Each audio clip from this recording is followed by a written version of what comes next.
All right, so this time we are diving deep into Mario Bumer. It seems like you have given us quite a collection here. Excerpts from Sabidurías de un Ignorante, and then notes on this other work, Luz, Refugio, Ante la Obscuridad, Right. and then a whole film treatment for Whisper of Shadows, which is interesting because it feels like it's pulling inspiration from these ideas. Definitely. So clearly you are fascinated by this guy. Very much so. His perspective on things. And I got to say, after a first pass, I can see why this is going to be a wild ride, I think. It's a gold mine of really thought-provoking material, for sure. And I think that title, Wisdoms of an Ignoramus, it really kind of right off the bat tells you this is not your average philosophical exploration. It's like saying, I don't have the answers, but let's explore the big questions together. Yeah. And starting with what we don't know. Yeah. You know? Yeah. Yeah. And he doesn't shy away from some heavy stuff. No. Right out of the gate. Absolutely not. Like when he talks about idiocy, for example, he doesn't just define it. He dissects this whole dynamic of stupidity, blame forgiveness. You know, remember that line? A fool can utter stupid things at any moment, but only an idiot is incapable of forgiving a foolish remark. Oof, It makes you kind of sit back and go, who's the real idiot? Right? Yeah, exactly. And Burma really, I think he pushes us to look at ourselves in those moments too. You know, like how quick are we to forgive? How quick are we, even if it's something relatively trivial, does it rub us the wrong way? And are we holding on to that? You know? It reminds me of that other passage where he talks about someone drowning without being at sea. Right. And it's like they're so consumed by this like minor offense that they can't let go. Right. They're suffocating in it. It's a powerful image, right? This idea that we can kind of be drowning in our own resentment. And from there, he goes on this incredibly moving exploration of loss and memory. Yeah. The excerpt you shared with that description of a glass tombstone. It's heartbreaking. Oh, it's heartbreaking. Just the weight of grief. Yeah. And that palpable longing to reconnect. Yeah. What about that image, the glass tombstone? What resonates with you? Well, you know, I think for me, it speaks to that duality of loss, right? You know, the person is physically gone, represented by this cold, hard stone. Right. But the memory of them, their essence, is somehow fragile, transparent, but ever present, like a reflection in the glass. Yeah, it's such a poignant way to capture that memory endures. Yeah, and it's both a comfort and a pain. Absolutely. Right. Yeah. And he doesn't just tell us about these feelings, he makes us feel them. Oh, absolutely. Alongside him. He's right there in it with us. Yeah. And I think that's part of what makes it so compelling. And then he kind of shifts gears a little bit and he goes into friendship and adversity. Yeah. In difficult times, you realize who your true friends are, those who extend a helping hand and those who spit in your face. Yeah. There's a rawness to that observation for sure. Oh, yeah. Maybe a little cynical. It's a little bit. But also like hard-won wisdom. Right. Like he's seen stuff. Yeah. Yeah. Like he's seen the best and worst. Yeah. And he's not afraid to talk about it. And he observes that, you know, hardship reveals character. Yeah. And sometimes it reveals the character you want to see, and other times not so much. It's not pretty. No, it's not. But then he goes on to ask this question: should we ask for more misfortunes? Right. Not caused by man. Yeah.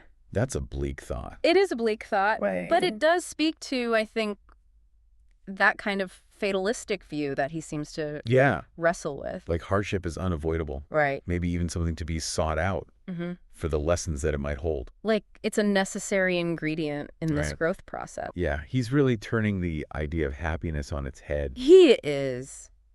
You know. Completely. Because usually we think of happiness as this like absence of suffering. Yeah, just this kind of like blissful ignorance.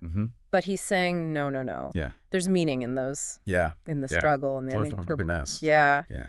And speaking of uncomfortable, then he drops us right into a dimly lit bar. Oh, yeah. He's nursing a whiskey and pouring his heart out to the bartender about love. Classic. It's like we're eavesdropping on this like raw late night confession. Yeah, exactly. And he's not holding back. No. Yeah. He's putting it all out there. All the vulnerabilities. Yeah, his fear of rejection. Yeah. The way that he hesitates to express his feelings. He even says, I don't dare. fearing being cast aside. Mm-hmm. Oh, man. Which I think is so relatable. Oh, totally. You know, that fear of putting yourself out there. Yeah. And the bartender's great too, though, because the bartender becomes this unexpected confidant, Yeah. you know, sharing his own experiences, creating this really nice sense of shared humanity. They're both bruised by love, finding a little bit of solace in each other's company and a good stiff drink. It's a good reminder that even when we're at our most vulnerable, we're not alone. Absolutely not. We're all in this together. Yeah. And this whole thing about vulnerability, it's not just romantic relationships. Yeah. He seems to really struggle with it on a deeper level. Yeah. Especially when he talks about his dreams. Right. That's where we see that tension between the joy and escape that dreams offer. Yeah. And then that inevitable crash back into reality. Right. You know? That rude awakening.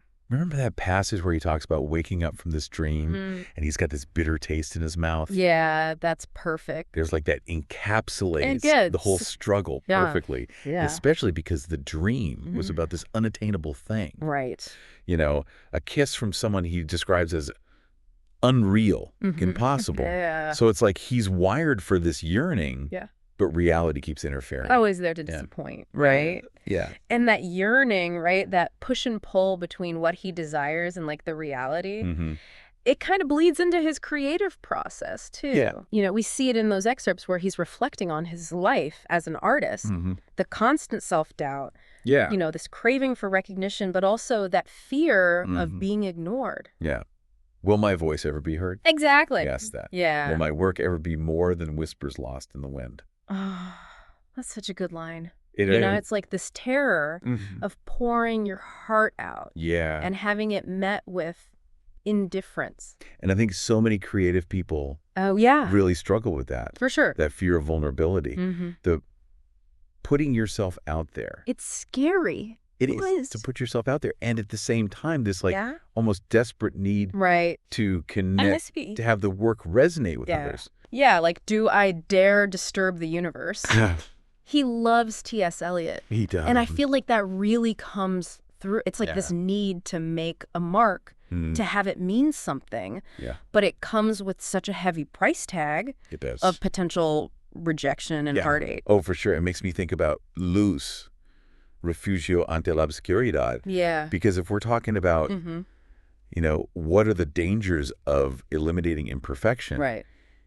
He goes there. He really does. He creates this. He builds it. Yeah, this fictional perfect world. Yeah. Only as you start to like peel back the layers. Exactly. It's not so perfect. No. It's kind of messed up. It is. When you really think about it. It is. What would a world without pain, suffering, or conflict even look like? Yeah. And what Burmer comes up with, it's both intriguing and unsettling. It is. I mean, you've got everyone speaking this language. Fronte.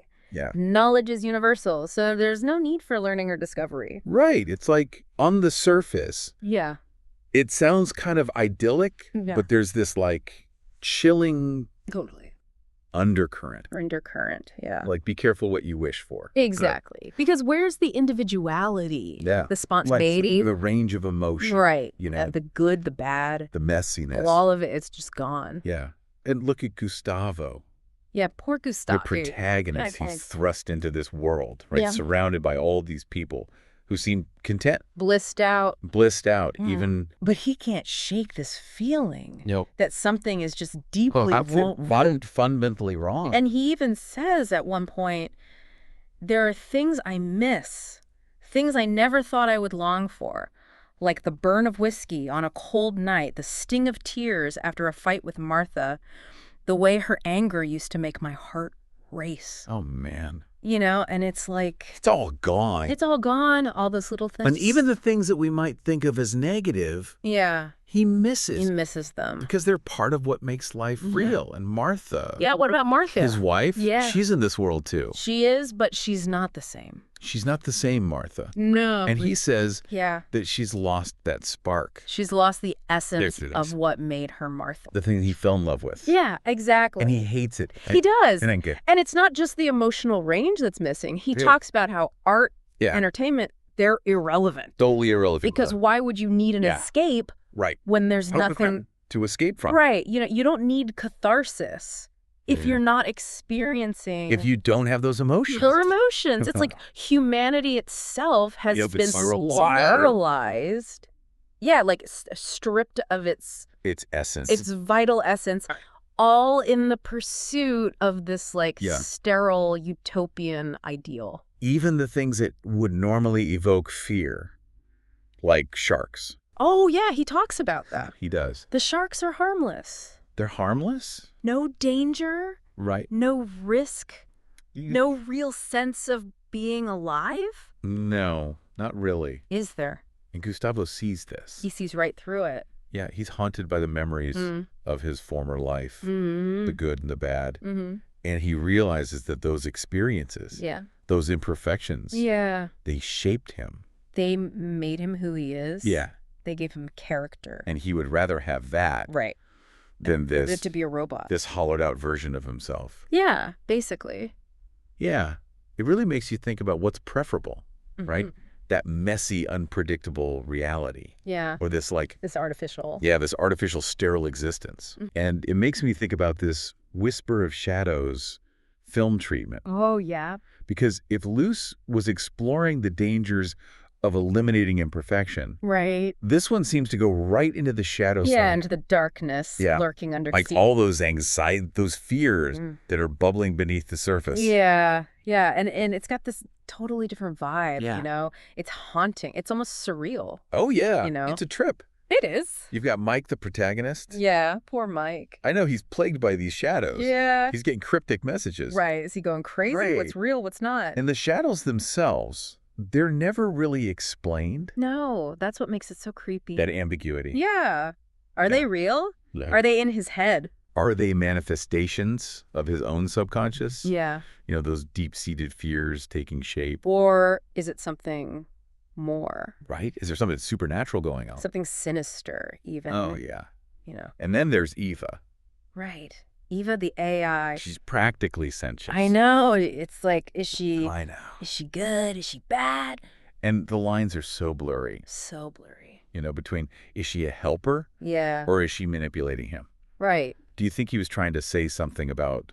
I think so. The way we interact with technology? Especially now. Especially now. With AI everywhere. Yeah. How much do we let it into our lives? Right. Because on the one hand, it's like this tool, this incredible tool. Yeah, it could do so much. But at what cost, you know? Right. Because it can be dehumanizing. Yeah, it can be isolating. Remember that line he wrote, the more we connect online, the further we drift apart in the real world? Yeah, and it's like... He called it. He totally did. He totally did. So ahead of his time. So far ahead of his time. But back to Eva. Yeah. There's that scene where she tells Mike, the shadows are drawn to your fear. They feed on it. Oh, God. Chills. Right. It's like he's tapping into our deepest fears about the unknown, about the things that we don't understand. Yeah, and that our own anxieties, if we don't face them, they can actually make those shadowy forces... make them stronger. Stronger, yeah. Oh, man. It's messed up. It is. And then there's the ending. Or endings. Right. Because he gives us two. In one, Mike encounters this figure bathed in light. Okay. And it's a silhouette. But he recognizes his friend Adam. And then in the other ending, it's his deceased brother. Oh, wow. Beckoning him toward this mysterious door. So it's like... So both guides, right? Yeah. But leading him to this uncertain fate. To two totally different fates, potentially. Right. And it's like one represents that personal connection. Yeah. And the other one is this like tie to the afterlife. Right. The great beyond. Yeah. We don't know what's there. And it's almost like he's giving us two sides of the same coin. Yeah. You know, life and death. The known and the unknown. Yeah, but they both lead to this ultimate mystery. And I love that. Because you know, it's like this acceptance that we don't have the answers. You don't have the answers. And that's okay. Yeah, and maybe that's the point of all of this. I mean, it's like this willingness to be okay with uncertainty, to be comfortable with the big questions. And not needing to tie it all up in a neat little bow. I love that. Yeah. It's been a journey. It has. I feel like we just went through like a whole lifetime of thoughts. I know, me too. But we dove into his personal struggles. Yeah. His philosophical ideas. The dark stuff. Oh, yeah. We went there. We did. But we don't have the answers. And I think that's okay. I think so, too. You know, it's those questions that keep us... They keep us thinking. Keep us engaged. Yeah, they keep us human. They do. Yeah. And on that note, Yeah. we'll leave you with this. If you could know the answers to those big questions, would you really want to? That's a good one. Would it bring you peace? Yeah. Or would it maybe diminish the beauty and the terror and the complexity of it all? Oh, that's good. Yeah. I'm going to be thinking about that one. Me too. Ever get the feeling like when you're really sucked into a book or a film that fiction, especially the really out there stuff, is kind of like getting a peek through a window into another reality? Yeah. That's what we're doing today, diving deep, you and me, into two fictional worlds Okay. that at first glance couldn't be more different, and yet, Right. as we'll see, they say a lot about what it means to be human. It's interesting, isn't it? There's this like inherent drive I think all humans have Yeah. to find patterns, Right. to try and make sense of things, the Yeah. chaos.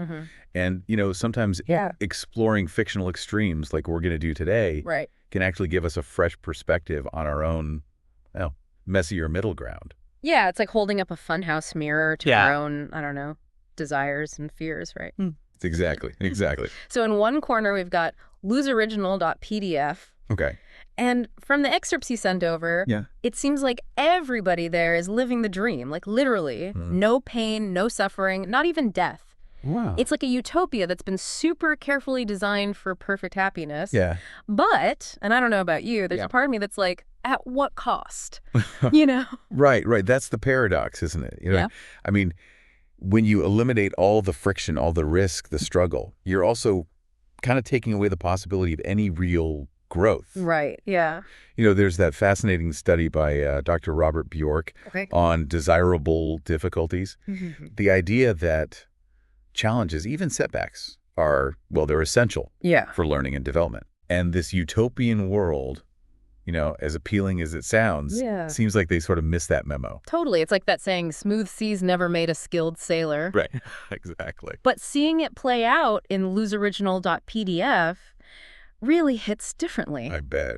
Take Gustavo, the protagonist. He describes this feeling of claustrophobia as spiritual, Okay. which translates to spiritual claustrophobia. Huh. Imagine feeling suffocated by a world that's engineered to be perfect, by the very lack of anything to push against. That's really interesting because it kind of gets at, the whole philosophical concept of the absurd, this inherent conflict between our very human desire for meaning, right? Right. And the universe's, an inherent lack of it. Okay. And, it's often in that tension, that struggle to reconcile those two things, Yeah. that we actually find our own sense of purpose. So by removing all obstacles, they've sort of accidentally removed a key part of what makes us human. It's possible. Okay, well now that's fascinating and kind of terrifying all at the same time. Yeah. But let's shift gears for just a sec Okay. to our other world, transientpdf.pdf, Okay. a screenplay Right. set in a world much closer to our own, at least on the surface. We're talking crime, loss, fear, Yeah. the whole shebang. Right. So you've got, Yeah. and yet even with all that darkness, you see these characters wrestling with these just like incredibly human dilemmas, moral choices, what it means to take responsibility, the fact that love and connection really can endure even in the face of tragedy. It's definitely grittier. It is. But there's this real honesty to it that I find really compelling. Like, you get the sense that these characters, unlike Gustavo, they've actually lived. Yeah. They have the scars to prove it, but they also carry this wisdom that you can only get from going through those tough times.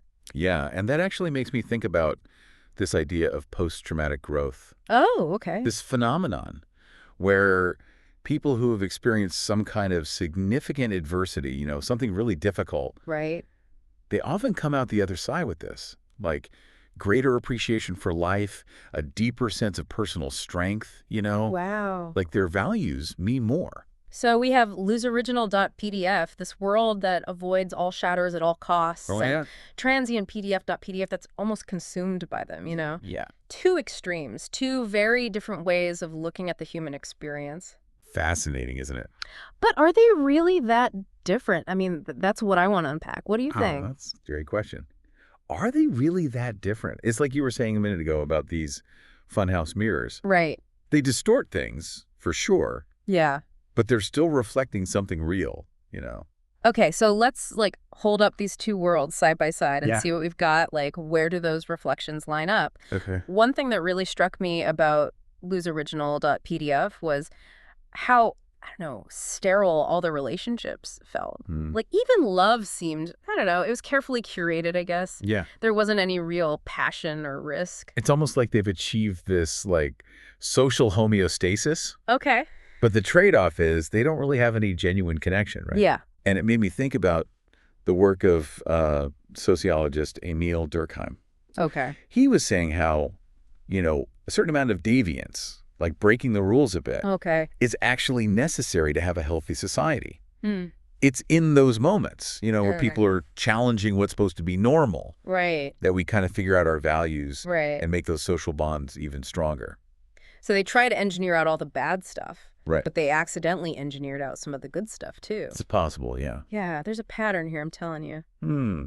And it makes those really raw, messy relationships we see in transient PDF.pdf Yeah. so much more, like, I don't know, poignant. Totally. Like, take Siren and Derek. Right. She's dealing with this terminal illness, and he's, I don't know, battling his own inner demons. Right. And their love is just this, I don't know. It's like an anchor. It is. It's like this anchor of meaning for them Yeah. in the middle of all this chaos. Oh, man, that scene in the hospital garden gets me every time. Oh, yeah. When he's reading her poetry, even though she can barely stay awake. It's powerful, yeah. It's like the harder things get, the deeper their love grows. Hmm. It's kind of the opposite of what you'd expect, It really is. And it makes me think about this idea of, what's it called, tragic optimism. Okay. Viktor Frankl came up with that one. Okay. He said that, like, even when we're going through really tough stuff, Yeah. we still have the freedom to choose our attitude, to Yeah. find meaning, even in the middle of all of it. And a lot of times, that meaning comes from feeling connected to something bigger than just ourselves. So both stories are kind of dealing with this idea of meaning making, Yeah. but from totally opposite angles, right? It's true. Let's dig into something specific here Okay. that both stories use, and that's dreams. Okay. In that loseoriginal.pdf, they see dreams as dangerous. Really? Yeah, they're disruptive. People are actually taught to be afraid of them. Well, when you think about it, Oh, it yeah. kind of makes sense, given how much they want to avoid anything that would, like, mess with their perfectly balanced world. Right. Dreams are unpredictable. They can be chaotic, full of shadows. But then in transient PDF.pdf, it's different. Yeah. Dreams are almost a refuge. Okay. It's like a place where the characters can go to process their trauma, It's interesting. find some peace, even like connect with something bigger than themselves outside all those harsh realities of their lives. That makes me think about that scene Yeah. where John, the detective, right, he Yeah. keeps having those super vivid dreams about his wife who's no longer around. Right. And it's painful, It is. but it helps him work through his grief. It's like what Carl Jung Yeah. called the compensatory function of dreams, Okay. that our unconscious is using dreams to talk to us, Right. to help us make sense of these, like, difficult experiences so we can feel whole again. Okay. Yeah. So we've got dreams as a threat in one and a way to heal in the other. Exactly. Yeah. What's that telling us? It's like both of these stories are saying, pay attention to the shadows, to the Yeah. things lurking beneath the surface, because they might just have the answers you're looking for. And that's huge, even outside of fiction, right? Yeah. What if instead of being scared of the unknown, the hard stuff, the painful parts of life, Yeah. we actually leaned into it? Wow. What if those shadows actually hold, like, unexpected strength, Yeah. resilience, Right. wisdom even? Okay, so big takeaway. Hmm. Life isn't about running from the shadows. It's about figuring out how to dance with them. I love that. Right. But there's one more piece I want to look at before we wrap up. Okay. And that's this whole idea of choice, We've been talking about facing the shadows, about how meaning can pop up in the most unexpected places, but it feels like it all keeps coming back to like this idea of choice, right? It really does. You hit the nail on the head. It's like this thread, Yeah. running through both loseoriginal.pdf and transient PDF.pdf, Right. even though they approach it from these, like, totally different angles. Totally. And in that supposedly perfect world, even the act of choosing is, It's gone. yeah, it's like they engineered it out. Like they mistook just going along with everything for for what it means to be happy. Which I think makes Gustavo's, like, growing sense of unease Yeah. totally understandable. Oh, yeah. It's like he's realizing that even though he should be happy, Right. it all feels kind of hollow, you know? Because he didn't have to work for it. Right, exactly. Didn't choose it. Have you ever felt that way? Like, maybe not on that scale, but like you're stuck. Like life is on autopilot, even if from the outside everything looks fine. Yeah, totally. Yeah. Like that's the classic dilemma, isn't it? Right. Free will versus determinism. Yeah, yeah. And, there's some really wild psychological experiments about this. Oh, really? Yeah, there's this one where, like, they asked people to choose from a bunch of different jams, right? Okay. And the people who had fewer options, you know what? What? They actually said they were happier with what they chose. Wow, really? Yeah, it's like when you have too many choices, You get overwhelmed. yeah, it's like you get paralyzed and then you end up regretting it. Yeah. And in a way, loseoriginal.pdf is like that, but, Turned up to 11. So they tried to perfect happiness, but they got rid of the one thing that makes it actually meaningful. exactly, choice. Wow. And then on the flip side, you've got transient PDF.pdf where, Right, where it's the opposite. yeah, like choices have consequences, Yeah. especially the bad ones. Yeah, they're big. But even in all that chaos, even with everything so uncertain, they never completely take away their power to choose. That's the thing about choice, right? Yeah. It's always think about Siren, right? Right. Deciding to, I don't know, Mm-hmm. embrace life, even though she knows our time is running out. Right, to make art and be with Derek. Yeah, and John. Choosing to forgive himself Mm-hmm. and the person who he thinks hurt his wife. It's like, yeah, their circumstances might be shaping them, For sure. but they never give up choosing hope Yeah. or love or connection. They're strong. It's like the difference between getting tossed around by a wave Right. and learning how to ride it. Exactly. They're both, like, intense, right? Yeah. But only one gives you that feeling of actually being in control. And I think that's where these two stories, as different as they seem, Yeah. they come together. It's like they're both saying we're not just along for the ride. We can choose how we react to things, Yes. how we connect, what things mean, It's powerful. even when things are messy and uncertain. And believe me, Yeah. things are messy and uncertain. So well said. Yeah. Thinking about all of this, Yeah. it makes me realize that Yeah. we live in a world, Mm-hmm. just like in these stories, right? Mm-hmm. Full of, Light and dark, exactly. good and bad. Joy and sorrow, happy endings, and, Right. The ones break your heart. yeah. It's messy, it's unpredictable, and let's be real, sometimes it just hurts. Yeah. But even in all that, we get to choose how we deal with it. I love that. We can choose to look for connection, Yeah. to write our own stories. Our own messy, imperfect, Oh, yeah. full of shadows, stories. Because those are the best kind, aren't they? So if there's one thing I want you to walk away with from today's deep dive, it's this. What's that? Don't shy away from the shadows. Mhm. Embrace them. Lean in. Yeah, lean into the messy stuff. All the good, all the bad, the stuff that makes you think. Because it's when things are hard, when we're faced with tough choices. Yeah. That's how we figure out who we really are and what we're truly capable of. Couldn't have said it better myself. And you know what? Sometimes Yeah. what we find out about ourselves can be way more amazing, Yeah. more life-changing Hmm? than anything we could have ever dreamed up. I love that. And on that note, I think we'll leave it there. Yeah. Go out there and explore those shadows. Keep asking questions. And don't let anyone tell you what your story should be. You got this. Until next time. Okay, so have you ever stumbled onto something and you just get this really uneasy feeling, like something's not quite right? Oh, absolutely. That sense of creeping dread, it really gets under your skin. Yeah, exactly. That's what we're dealing with today. Imagine finding pieces of a story, but they're all jumbled up, out of order. Hmm. It's like someone went to a lot of trouble to hide something. It is a bit like piecing together a puzzle, isn't it? But instead of a clear picture, we're getting these glimpses into something much darker, much more unsettling. Totally. Right off the bat, we meet Bernard and Robert, best friends, practically inseparable. But there's this weird tension, this feeling that something's wrong. Like Bernard has this nasty cut on his arm, and it just won't heal properly. Oh, yes. The way it's described is chilling. A deep cut connected to something sinister, it says, sends chills down your spine. Makes you wonder, What happened to him? Was it an accident or something more intentional? Yeah, like it's not just a normal injury. There's something else going on there. And then you've got Carla. She's connected both of these guys.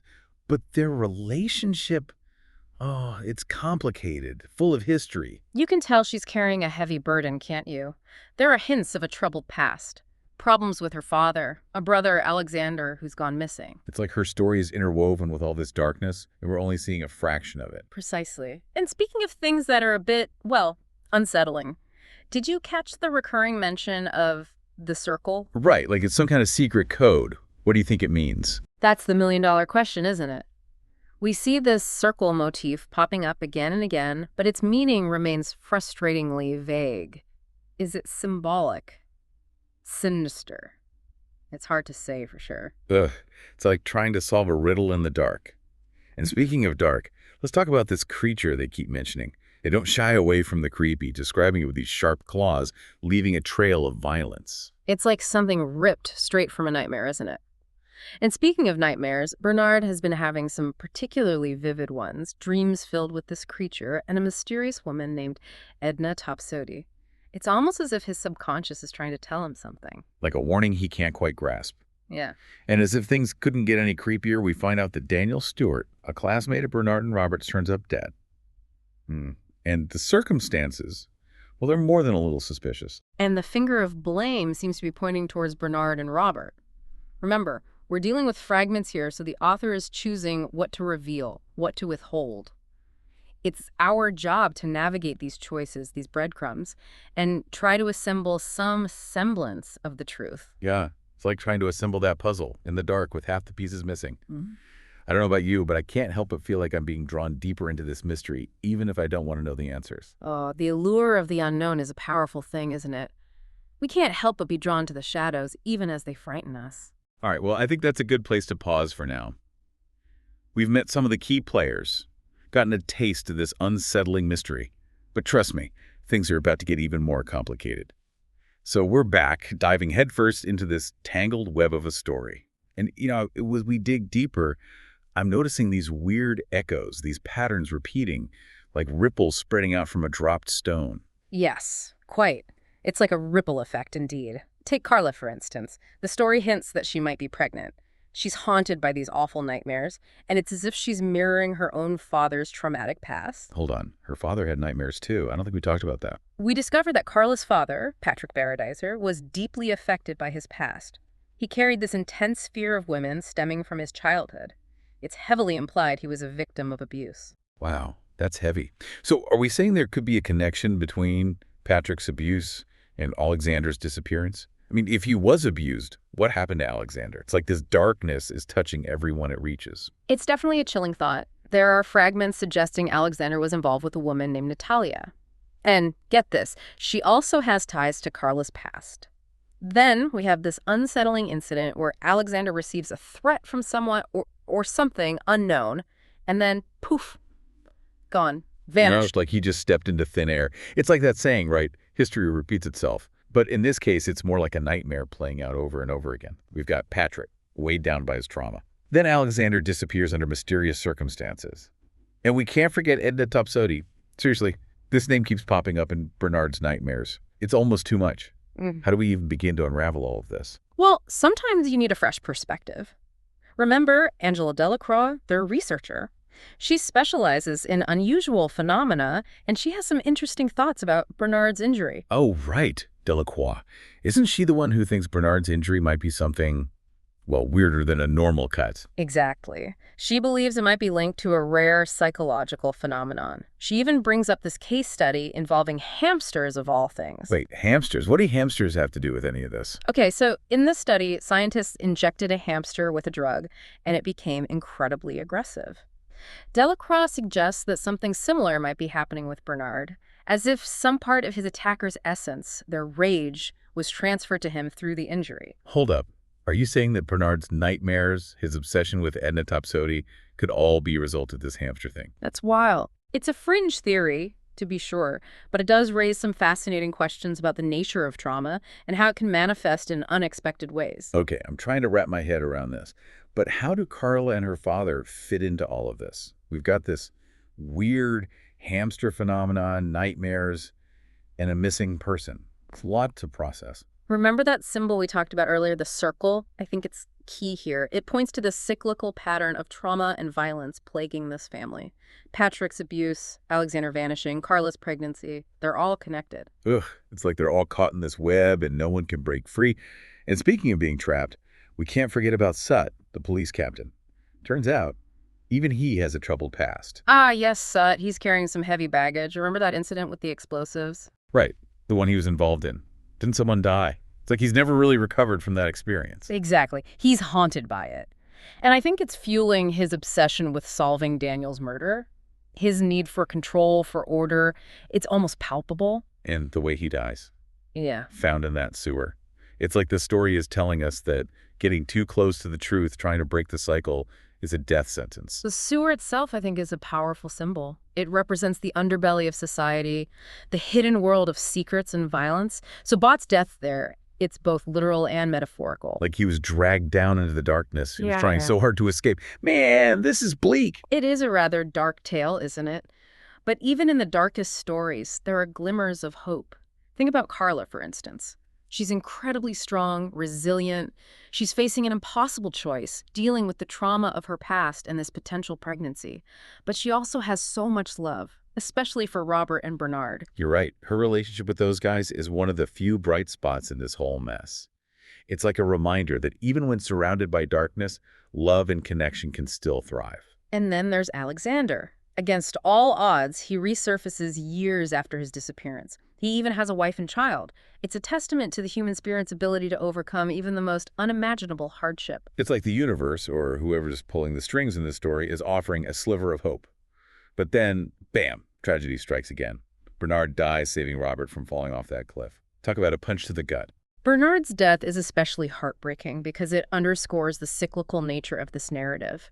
He becomes another victim of this seemingly inescapable cycle of violence and despair.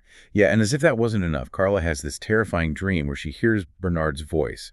He's urging her to protect her child. But then there's this other voice, muffled and distorted, telling her to kill the baby, calling it a mumbler. Mumbler. That word is interesting, isn't it? It seems connected to the creature, to the source of all this terror.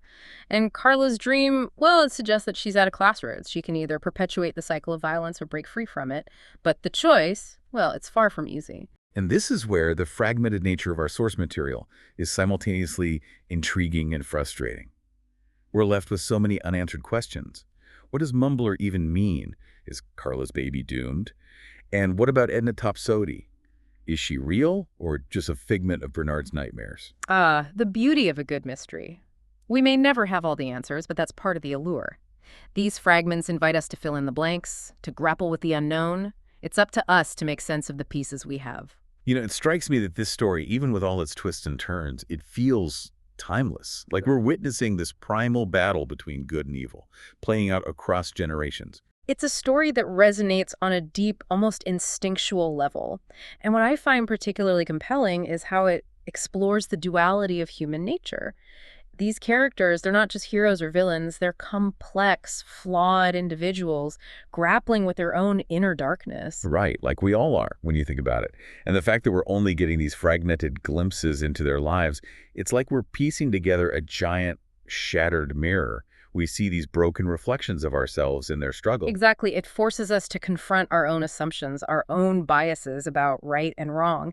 It's unsettling, but also incredibly thought-provoking. Absolutely. And just when we think we're starting to understand the rules of this world, we get another curveball. We're introduced to Ednog, the new police captain, and he stumbles upon this book written by a woman named Jennifer Smale. Ah, yes. Jennifer Smale. Her book is quite the enigma, isn't it? Total head-scratcher. She claims to have insights into the whole mumbler phenomenon, which is obviously connected to everything else going on, but she's also been labeled, well, paranoid, maybe even delusional. So how much of what she's saying is truth and how much is, in her head? It's the million-dollar question, isn't it? Is she a visionary or is she just projecting her own fears onto the world? The source material, as you know, it doesn't give us any easy answers. Nope, not at all. And as if we needed more complexity, Ednog, the guy who's supposed to be upholding the law, well, He's got secrets of his own. Indeed. His affair with Melissa Daniels, a woman who ends up arrested for drug possession. It's a classic case of hypocrisy. The very darkness he's supposed to be fighting against is festering within him. And it all blows up in his face when Melissa threatens to expose him.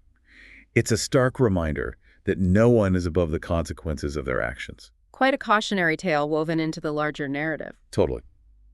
And amidst all of this, we have Carla. She makes a decision, a powerful one.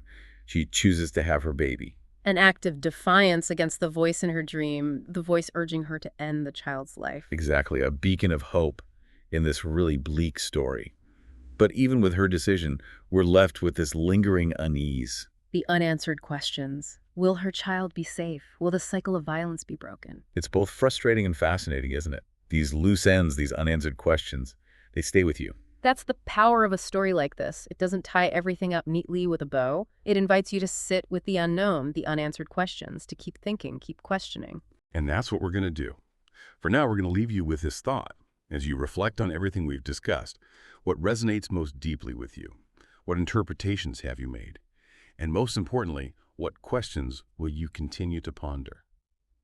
Thanks for joining us on this deep dive. We'll be back soon with another look into the shadowy corners of the unknown. All right, so ready to dive deep into the mind of a self-proclaimed ignorante. Let's do it. I'm always up for a little philosophical exploration. Me too, especially when we're dealing with a writer like this. We're about to unpack his personal writings, dreams, poems, reflections, all in Spanish.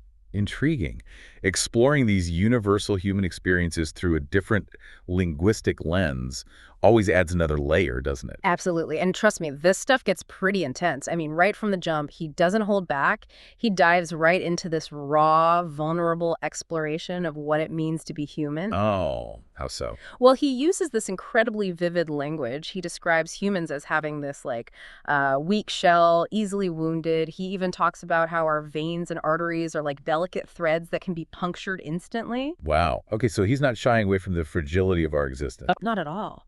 And it gets even more intense. He writes, humans bleed without bleeding and hurt without complaining about the pain. It's like profound and unsettling at the same time. Yeah, I can see that. He's painting a stark picture of human vulnerability.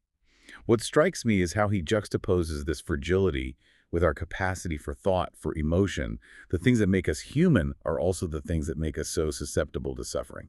It's like he's pointing out this inherent paradox within us, right? Exactly. And he highlights the irony, too. We dream big, we yearn, but then we struggle to accept the reality of our limitations. It's like we're constantly battling our own nature, always striving for something more, never quite content with where we are. That's the human condition in a nutshell, isn't it? He even touches on our complicated relationship with money. We chase it, we idolize it, but does it ever truly fulfill us? He seems to be grappling with some classic existential questions here. The meaning of life, the pursuit of material wealth, the inevitability of death, all while wrestling with this inherent vulnerability of being human. A lot to unpack, for sure. It's a recurring theme throughout his work. Definitely. And speaking of grappling, this writer doesn't shy away from matters of the heart either.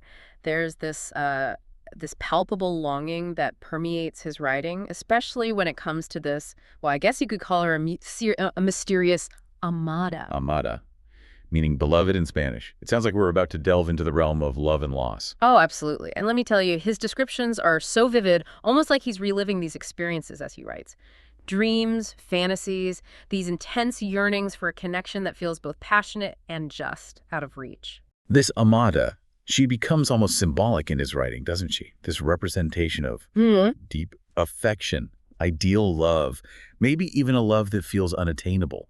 Right. And you know, it's interesting. Alongside this intense longing, there's also this undercurrent of fear. Like he's terrified of revealing his true self, even in love. That's a really good point. Almost as if he's afraid of being hurt, of being rejected for who he truly is. Exactly. Which makes you wonder, is he projecting his own vulnerabilities onto this ideal of love? You know, is he so afraid of being punctured, as he puts it, that he keeps himself guarded, even from the possibility of deep connection? That's a really insightful question. And I think, yeah, there's definitely a connection there. Remember how he described humans as being easily wounded? That same fragility seems to be reflected in his anxieties about relationships. Like he's both drawn to and terrified of intimacy. Precisely. Afraid of being hurt, yet yearning for that deep connection. It's a classic push and pull. And you know what? It's not just his love life where this fear of judgment comes into play. He seems to crave that same validation in his work. He talks about his writing with this mix of passion and, well, anxiety. Oh, for sure. Like, he desperately wants his loved ones, especially his amada, to recognize him for his art, to see him as the talented writer he believes himself to be. It's almost as if he needs their approval to fully embrace his own creative voice. It's interesting, isn't it? He's wrestling with these universal desires to be loved, to be seen, to create something meaningful. But at the same time, he's grappling with his own perceived shortcomings, his own sense of inadequacy. And that's what makes him such a compelling figure, I think, because in many ways, he's a reflection of all of us. We all crave that recognition, that validation. But how do we reconcile that desire with the knowledge that, well, none of us are perfect? That's a great question. And it gets to the heart of this whole ignorante thing, doesn't it? How does this self-proclaimed ignorante, someone who readily admits to not having all the answers, reconcile his desire for recognition with his belief that true knowledge comes from recognizing what we don't know? It's like he's saying, I might be ignorant, but I'm not afraid to admit it. But where does that leave him? How does he navigate a world that often seems to value certainty over curiosity? It's a fascinating paradox, and it leads us to one of the most intriguing aspects of his writing, the concept of sabidurías de un ignorante, the wisdoms of an ignorant. Okay, now we are getting somewhere. But before we get into that, let's talk about... Okay, so before we got cut off, we were talking about sabidurías de un ignorante, wisdoms of an ignorant. What an intriguing concept. Right. It's almost paradoxical. But I think this is where we really start to understand the depth of this writer's thinking. He's challenging us to reconsider our traditional understanding of wisdom. It's like he's saying that true wisdom doesn't come from having all the answers, but from being comfortable with the unknown. Exactly. He's embracing his ignorance as a source of knowledge, a starting point for exploration and growth. And maybe even a form of liberation. I mean, think about it. If we can let go of the need to be right all the time, if we can admit that we don't have it all figured out, it opens us up to new possibilities, new ways of seeing the world. Absolutely. Yeah. And that ties back to his fascination with the mundo perfecto, this idealized world that appears in his dreams. Yes, the perfect world. We were about to get into that. It's this recurring dreamscape where everything is flawless, harmonious. But as we talked about earlier, there's also something a little unsettling about it. Precisely. It's almost too perfect, devoid of the messiness, the challenges, the imperfections that make life. Yeah. Well, life. And I think he uses this mundo perfecto as a kind of foil to highlight the beauty of our imperfect reality. So it's not really about striving for some unattainable ideal of perfection. I don't think so. I think it's more about recognizing that true fulfillment comes from embracing the full spectrum of human experience, the good, the bad, and everything in between. Including the ignorance. Especially the ignorance. Because it's in those moments when we acknowledge what we don't know, when we're open to new perspectives, that we truly grow. So the mundo perfecto isn't something to aspire to, but rather a cautionary tale. In a way, yes.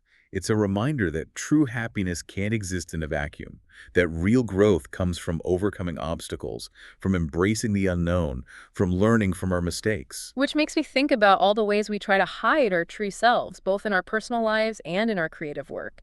It's like we're all afraid to be seen as ignorant, so we put on these masks, these facades to protect ourselves from judgment. It's a natural human instinct, isn't it? To seek validation, to avoid criticism. But this writer, he's challenging us to confront that fear. To embrace the bouffon within? Exactly. To embrace the jester, the fool, the one who isn't afraid to ask the stupid questions, to challenge the status quo, to make mistakes and learn from them. Because in the end, isn't that what makes us human? Our imperfections, our vulnerabilities, our willingness to grow and learn. I think so. And I think this writer would agree. Because it's in those moments of humility, of openness, of genuine connection that we truly discover who we are. And maybe, just maybe, that's where we find the true wisdoms of an ignorant. Beautifully put. So we've been talking about this idea of sabidurías de un ignorante, wisdoms of an ignorant. It's like he's found a way to turn the traditional idea of wisdom on its head. Absolutely. It's a powerful reminder that we don't need to have all the answers to possess a certain kind of wisdom. In fact, he seems to suggest that true wisdom might come from recognizing our own limitations. It's like he's saying, hey, I might not have it all figured out, but I'm willing to share what I've learned along the way, even if it comes from a place of not knowing. And maybe that's a more honest, more relatable approach to knowledge than trying to pretend we have all the answers. Right. It's refreshing, isn't it? In a world obsessed with certainty, he's embracing the unknown. He's not afraid to say, I don't know, and that's incredibly powerful. It's like he's giving others permission to do the same, to let go of that need to be right all the time and just be open to learning, to growing, to changing their minds. Exactly. It's about embracing the journey, not just the destination.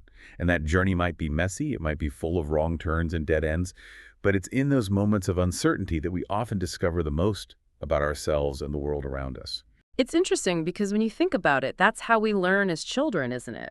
Through curiosity, through trial and error, through admitting we don't know something and asking questions. Precisely. And somewhere along the way, we often lose that sense of wonder, that willingness to embrace our ignorance. Maybe because we're taught that not knowing is a sign of weakness or something to be ashamed of. But this writer, he's challenging that notion. He's saying, hey, it's okay to not have all the answers. In fact, that's where the real adventure begins. And it's an adventure worth taking.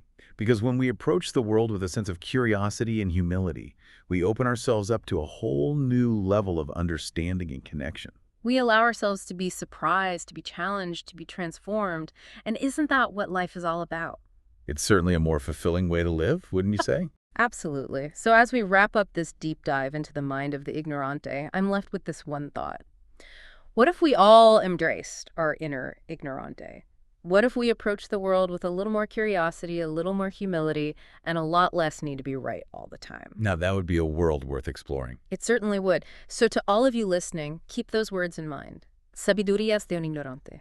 Embrace your ignorance, never stop asking questions, and remember that the most profound wisdom often comes from the most unexpected places. Until next time, keep diving deep. All right, so ready to get a little unnerved today. We're doing a deep dive on a couple of short stories by Sergio M. Bustamante. Oh yeah, his stuff definitely gets under your skin. No kidding. We're looking at Mosquito and The Last Attempt. And warning right off the bat, plague time. Both stories go there. Bustamante has a real knack for tapping into those primal fears, though. The stuff that really gets us, fear of the unknown, that loss of control. And in a world where it feels like anything could happen, that's extra creepy, right? Absolutely. It's like he's shining a light on how vulnerable we really are. Exactly. And he doesn't hold back. Like in Mosquito, he throws this mosquito-borne plague at us. But it's not zombies, it's blindness. Everyone's going blind. It's such a unique take on the apocalypse, right? Because he takes something so ordinary, right, mosquitoes, and turns them into this terrifying force that unravels society. Suddenly, goggles are the only thing between you and this terrifying darkness. It makes you think, how quickly would things fall apart? And he doesn't just tell you, he shows you. That image of the infected with their eyes oozing black fluid. Chilling. Totally. It's those vivid details that make his writing so effective. You're not just reading it, you're practically living it. It's like he's reaching into your brain and making you experience these primal fears firsthand. The loss of sight, the imagery of decay, the darkness, it all speaks to something deeply unsettling within us. It's a reminder of just how fragile our bodies are, how fragile our world is. And even though The Last Attempt takes a different approach to the plague, it still has that same creeping dread, that same sense of helplessness. Right. So in The Last Attempt, we meet Julio Cesar. He has this incredibly unsettling encounter with his neighbor. Who's dying, by the way, just to set the mood. Exactly.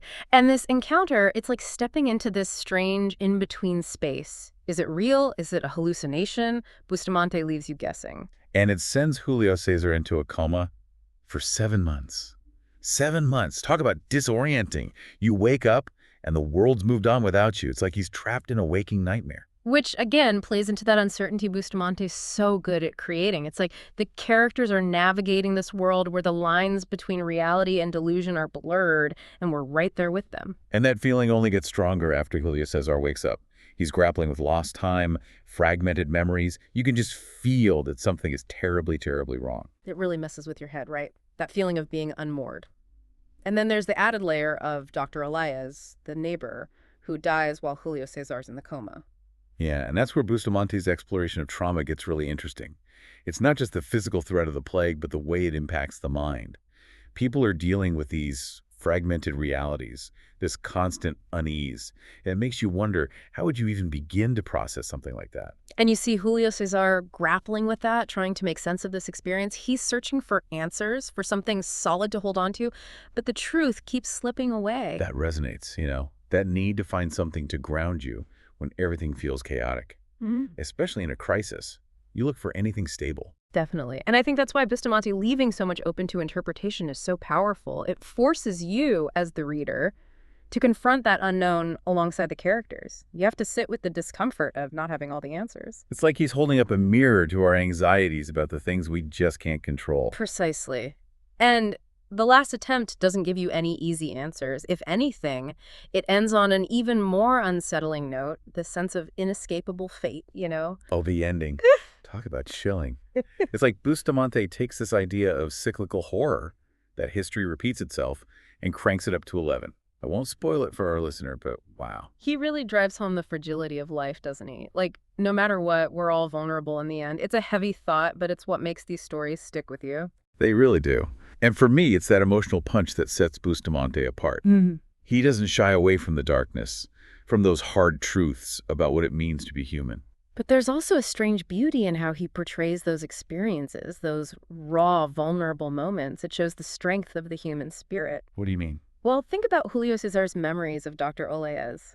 Even though their encounter is strange and ultimately tragic, it still represents a connection, like a flicker of hope in all that darkness.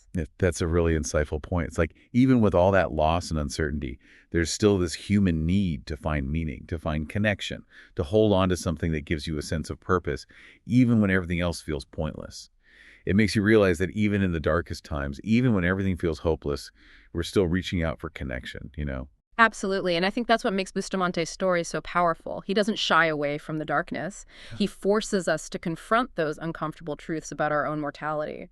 The fact that we're vulnerable, that sometimes bad things just happen. Right. Things we can't control. But at the same time, he reminds us of the resilience of the human spirit. Yeah. Even in the face of all that darkness, there's still beauty. There's still this drive to connect, to find meaning. Look at that final image in the last attempt.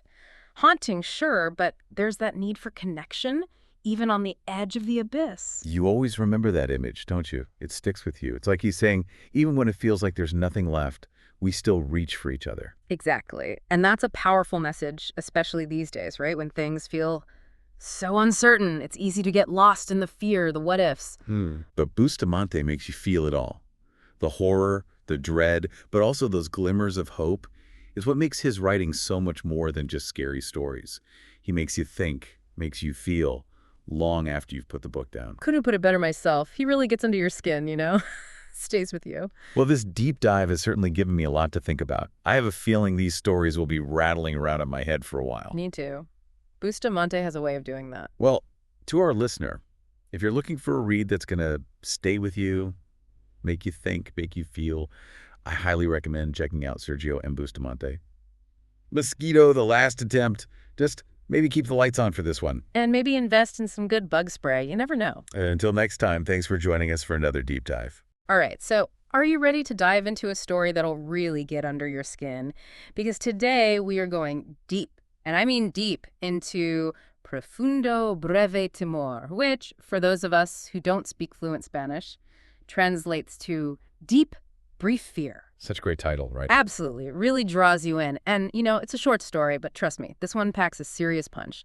It's by Sergio M. Bustamante, and it's from his collection, Desde el 73, which we might want to talk about a little later because, well, you'll see why. But first, let's get into it. Please, let's. Okay, so at the heart of this whole thing, we have Elena. She's our protagonist, and right off the bat, we learn something's a little off about her. See, Elena's got this thing about meeting new people. Yeah, it's not your average social butterfly thing, is it? Not at all. It's more like an obsession almost. Like she has to constantly meet new people. It's like breathing, essential. So what do you make of that? What's driving her? Well, to understand Elena, I think we have to go back to the beginning. She's just been through a lot. I mean, we're talking double betrayal here. First, her lover up and leaves her. Turns out, surprise, he's married. Ouch. Yeah, talk about a blow. But then, as if that wasn't bad enough, her best friend, Elsa, The one person she thought she could rely on, well, Elsa completely shuts her down. No empathy, no support. And this is right after they've lost a mutual friend, Bianca. So we've got betrayal, loss, grief. Elena's world is pretty much shattered. No wonder she's seeking out connections. Exactly. It's like she's trying to rebuild her entire support system from scratch. But there's this added layer of strangeness to it. Everyone she meets, every new face, feels oddly familiar, like she's known them before somehow. Okay, hold on, because that feeling, that sense of predestiny, that's where things start to get really interesting, especially when you bring in the book. The book, yes, Desdale 73. Can't forget the book. Right. So for those listening, Desdale 73, it was a gift to Elena from her ex, Mariano. But it wasn't just any gift. This guy, Mariano, he was totally fixated on reincarnation, past lives, all that. Obsessed. Totally. And the book, it's like this creepy embodiment of all his beliefs. Yeah. What do you think? Is it just a coincidence, or is there something more to this book? I don't think it's a coincidence at all. This book, it's practically a character itself. It's constantly there, looming over everything, even though Elena never actually reads it. Which I find fascinating, by the way. I mean, it was a gift from someone she was obviously close to at some point, someone who was clearly trying to tell her something, but she just keeps it at arm's length. Exactly. And yet, even though she won't open it, it still manages to worm its way into her life, like through those vivid dreams she keeps having. Have you noticed how often dreams come up in this story? All the time. And they're not just any dreams either. They're filled with these strange, disjointed images, places that feel familiar, but not quite right, almost like glimpses into another life. Exactly. Yeah. Like echoes of Mariano's obsession with reincarnation, somehow bleeding into Elena's subconscious. It's subtle, but brilliant how Bustamante does that. Totally agree. It's like he's planting these seeds of doubt, these hints that maybe, just maybe, there's something more to Mariano's ramblings than Elena wants to admit. Right, like maybe she's not just rebuilding her life, maybe she's Right. reliving it, or at least pieces of someone else's. And then, just when you think it can't get any weirder, enter Fabiola. Ah, yes. Fabiola. That's when things go from strange to straight up unsettling. So Fabiola, she's another friend of Elena's, ends up borrowing Desdale 73. Right. Right. Elena's hesitant. You can tell she doesn't want to let the book go. Like she knows it's dangerous somehow. Exactly. But she lets it go anyway. Almost like she can't help herself. And that decision, well, that's when deep, brief fear really kicks into high gear. It's like she's handing over a cursed artifact, Yeah. you know, and you just want to yell at her, don't do it. Some things are better left unread. Right. Like, what's the worst that could happen, right? Well, we're about to find out. So almost as soon as Fabiola borrows the book, bam, Elena starts experiencing these urges. And they're not your average cravings either, right? Not even close. I mean, sudden, overwhelming hunger pangs. Then just like that, gone. Poof. Like someone flipped a switch. I get hangry, but this is something else entirely. Seriously. And it gets worse because it's not just the hunger, is it? It's this compulsion to go out to meet someone new. Exactly. Like some invisible force is pulling the strings, making them both say the same thing, word for word. I have to leave. I have to meet a friend I haven't seen in ages. Chills, right? Major chills. Like, how creepy is that? But it gets even creepier because remember that photo Elena was talking about, the one of Bianca? Well, she ends up doing something that seems so insignificant at the time, but oh boy, it changes everything. You know that feeling when you're reading and you just know something bad is about to happen? Like you can practically feel it coming. This is one of those moments. Oh, tell me about it. My heart was racing. So what does Elena do? She takes that picture of Bianca, her friend, who, reminder, is dead, and she just casually slips it into the cover of Desdale 73. Like, it's no big deal. Talk about tempting fate, right? And wouldn't you know it, that's when passages from the book start jumping out at her literally, like they're highlighted or something, and they're all connected to her. To Bianca, to Fabiola, to the book itself. It's like this terrifying puzzle is coming together, and she's holding all the pieces. Ugh, it's giving me goosebumps just thinking about it. But there's more, isn't there? That phrase, that awful phrase. Oh, you know what I'm talking about. Por siempre, amigas, intereses me posees. Which, you know, in English, it's forever friends as long as you possess me. Every time I read that line, it's like a spider crawls down my back. Right. It's just wrong. Like, friendship is supposed to be about freedom, not possession. But this is like some kind of twisted pact. Absolutely. And you can feel the story shifting at that moment, like something has crossed over, something dark and hungry. And poor Elena, she's starting to realize just how out of her depths she is. The book is warm, almost vibrating, pulsing in her hands, and then the phone rings. And not just any ring. It's that old school landline ring that just pierces through you, like in those horror movies where you know something terrible is about to happen. Exactly. It's like that moment is all about sound, that jarring ring cutting through the silence. Bustamante is a master of atmosphere. You have to give him that. Totally. But back to that phone call. The book predicted it, didn't it? Like, it told her this would happen. Down to the minute, it feels like. And Elena, she's gone from craving connection to dreading it. And who can blame her, honestly? Seriously, I'd be terrified. So what does she do? She does what any rational person on the verge of a total meltdown would do. She tries to destroy the book, sets it on fire. Desperate times, right. But does it work? That's the million-dollar question, isn't it? I mean, she watches the flames consume it, sees it turn to ash. But here's the thing about fear, about dread. It's not always so easily extinguished. And the phone, it rings again. Oh no, this can't be good. Who is it this time? Well, the voice on the other end claims to be Fabiola. But it's not Fabiola. Yeah. Not the Fabiola we've come to know. And when Elena responds, when she utters those chilling words, those cursed words, I swear, it's like the temperature in the room drops 10 degrees. It's like she's been infected, right? Right. Or maybe possessed is a better word. And now whatever this thing is, it's spreading. It makes you wonder who else is out there repeating that phrase, caught in this awful cycle. It's the kind of ending that stays with you, you know? Yeah. That lingering sense of unease, like you're looking at the world a little differently. Totally. And then that last scene with Elsa, talk about a gut punch. Elena tries reaching out. But the last thing we hear her say, those same chilling words, it's like Bustamante saying, no one escapes. It's a brilliant full circle moment. Elena, desperate for connection, ends up exactly where she started, trapped, repeating the very words that bind her. You know, we keep talking about the book, and it is definitely creepy, but what if it's also a metaphor? Like, it represents that dark side of connection, that need for validation that can turn dangerous if we're not careful. Ooh, I like that. Because it's not just Elena, right? Yeah. Fabiola gets pulled in too. They're both searching for something. And this book, this entity, it preys on that vulnerability, offers them exactly what they think they want. And that's the scariest part, right? Because don't we all want to be seen, to be known? But where's the line? When does that desire for connection turn into, well, into whatever happened at the end of the story? Right. And how do we protect ourselves from those forces, those desires that might be lurking beneath the surface, just waiting to take hold? Whoa. Okay, I think that's a good place to leave it. Definitely some food for thought. Always. That's what we do here. We dive deep, we ask questions, and we leave it to our listeners to, you know, maybe sleep with the lights on for a little while. Huh. Yes. So on that note, until next time, keep exploring those dark corners of literature. But be careful out there. You never know what you might find. Hey everyone, welcome to another deep dive. This time you've sent us into the world of Sergio M. Bustamante. His poetry and prose, wow, intense stuff. Yeah, it really gets under your skin. We're dealing with love, loss, regret. All under this intriguing title, Sabidurías de un Ignorante. Wisdoms of an Ignorant. What do you make of that title? It sets a pretty unique tone, right? It totally does. Right off the bat, you know, this isn't your typical self-help guru. Bustamante's going for something way more raw, more honest. He wants us to question where wisdom really comes from. And maybe question our own assumptions while we're at it. Exactly. Okay, so to kick things off, there's this poem that really hit me hard.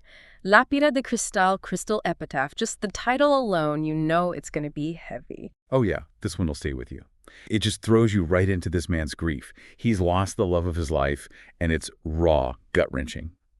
And Bustamante uses this image, this painted portrait of her, but it's behind glass. So we've got ourselves a metaphor in action here, don't we? Tell me more about that. Yeah, it's brilliant, right? See, the crystal does two things at once. It preserves her beauty, almost like it's freezing her in time, but at the same time, it creates this impenetrable barrier. He can see her, he can remember her, but he can't actually reach her. You're like looking at a faded photograph, but even more intense. Exactly. And you can almost hear that longing in his voice when he says, and I'm paraphrasing the Spanish here, "From this world, I withdraw." Just pain, far removed from selfishness. The world outside his grief just fades away. Right. And the way he describes her life as so ephemeral, stolen on such a young day, it's like a punch to the gut. You feel that loss alongside him, that sense of time being cruelly cut short. That feeling of being robbed of a future together, man, that's universal. You don't have to be a poetry buff to get that. Not at all. Have you ever felt that kind of grief, that what if, that just lingers? Oh, absolutely. I think it's a reminder that none of us escape loss, you know, and that our loved ones are precious, fragile. But what I find so fascinating about this poem is how Bustamante takes this incredibly personal, painful experience, and he uses it to explore these bigger questions about love, loss, and what it really means to be alive. It's like by confronting this immense grief head on, he's also highlighting the intensity of the love that he felt. Yes. It's not just wallowing in sadness. He's finding meaning within that sadness. Yeah, and that seems to be a thread that runs through a lot of his work, wouldn't you say? He doesn't shy away from these difficult emotions. He leans right into them. He does, and that's what makes his work so powerful. Mm-hmm. He's not afraid to show us the underbelly of human nature, you know, the raw, uncomfortable truth that we often try to hide. Right. He's saying that to be human is to embrace both the light and the dark, the joy and the sorrow. And it's within that space, in between those extremes, that we discover what truly matters. I love that. It's such a more honest, more nuanced view of the human experience than we usually get. So with that in mind, let's move on to a piece that takes a slightly different approach. His prose work, Concepts According to the Ignorant. This one feels almost like a collection of, I don't know, cynical little post-it notes on life. It does. It's fantastic. Yeah. It's like social commentary, but disguised as this kind of personal reflection, which is part of what makes it so impactful, I think. He'll drop these incredibly insightful but cynical observations about human nature that just make you stop and think. Yeah, like this one, it really got me thinking. To be human is to live the illusion of being alive. To be a man is to strive to live it. Whoa, how does that hit you? What's he getting at there, this ignorante? It really makes you pause, doesn't it? You're going along thinking you're living life to the fullest, then Bam Bustamante calls it an illusion. Right. But the second part, that's key. It's not enough to just exist, to go through the motions. To be truly human, a man in the fullest sense of the word, you have to strive, be intentional, make choices that align with that deeper understanding of life. Yeah, it's like he's pushing us to question everything we think we know about life, about purpose, and to really make the most of the time we have. Because let's face it, it's fleeting. Totally. It's that whole seize the day thing, but with like an extra shot of existential angst. And a good dose of cynicism to wash it down, Yeah. right? Remember that line about love, a being that loves, usually the one who doesn't correspond.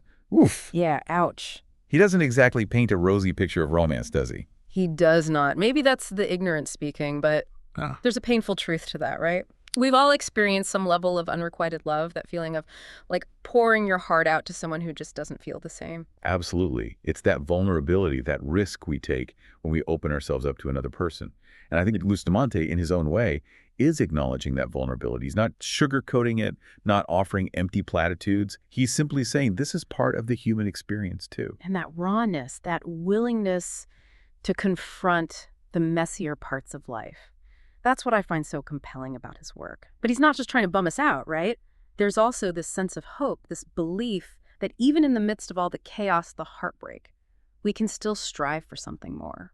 Absolutely. And that's where I think his wisdom really shines through. He's not afraid to acknowledge the darkness, but he doesn't let us stay there. He keeps pushing us towards the light, toward a deeper understanding of ourselves and the world around us, like this line.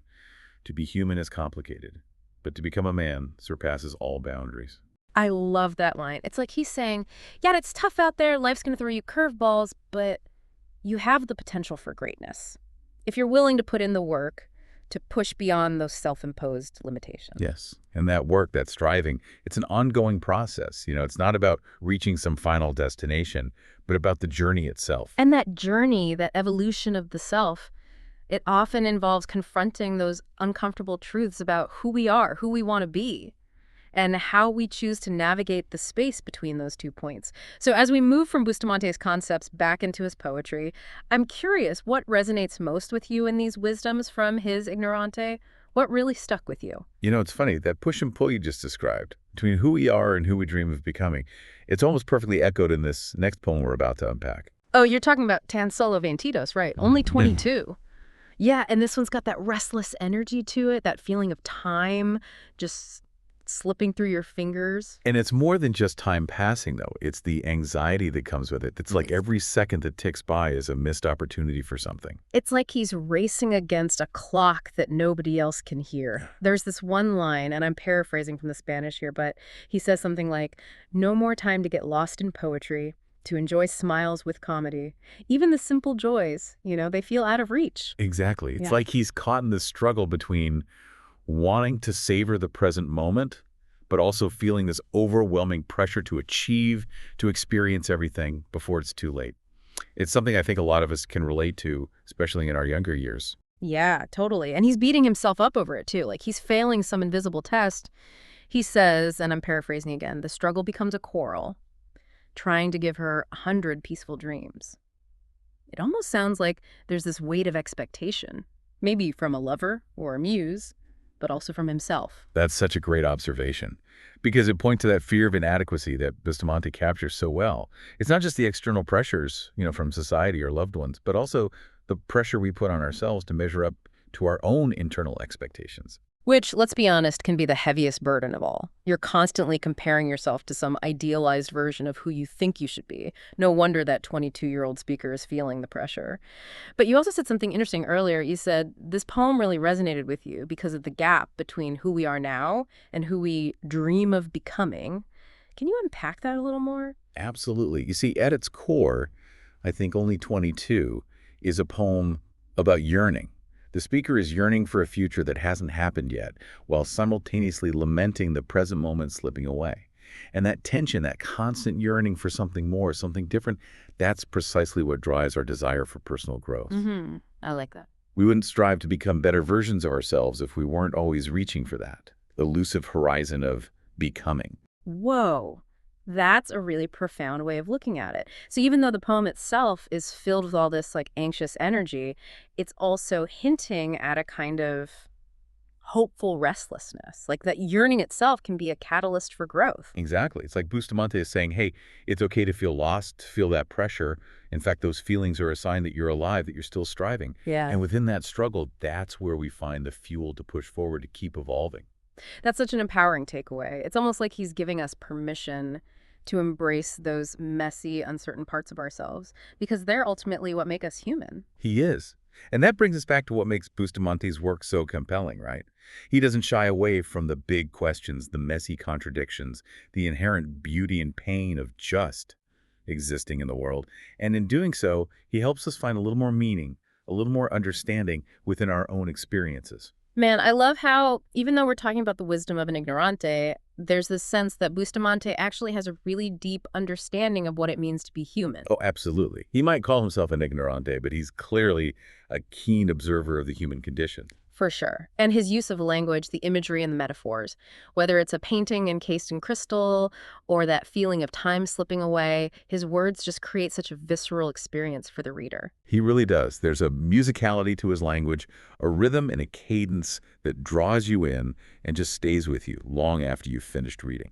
It's been an absolute pleasure diving into his work with you today.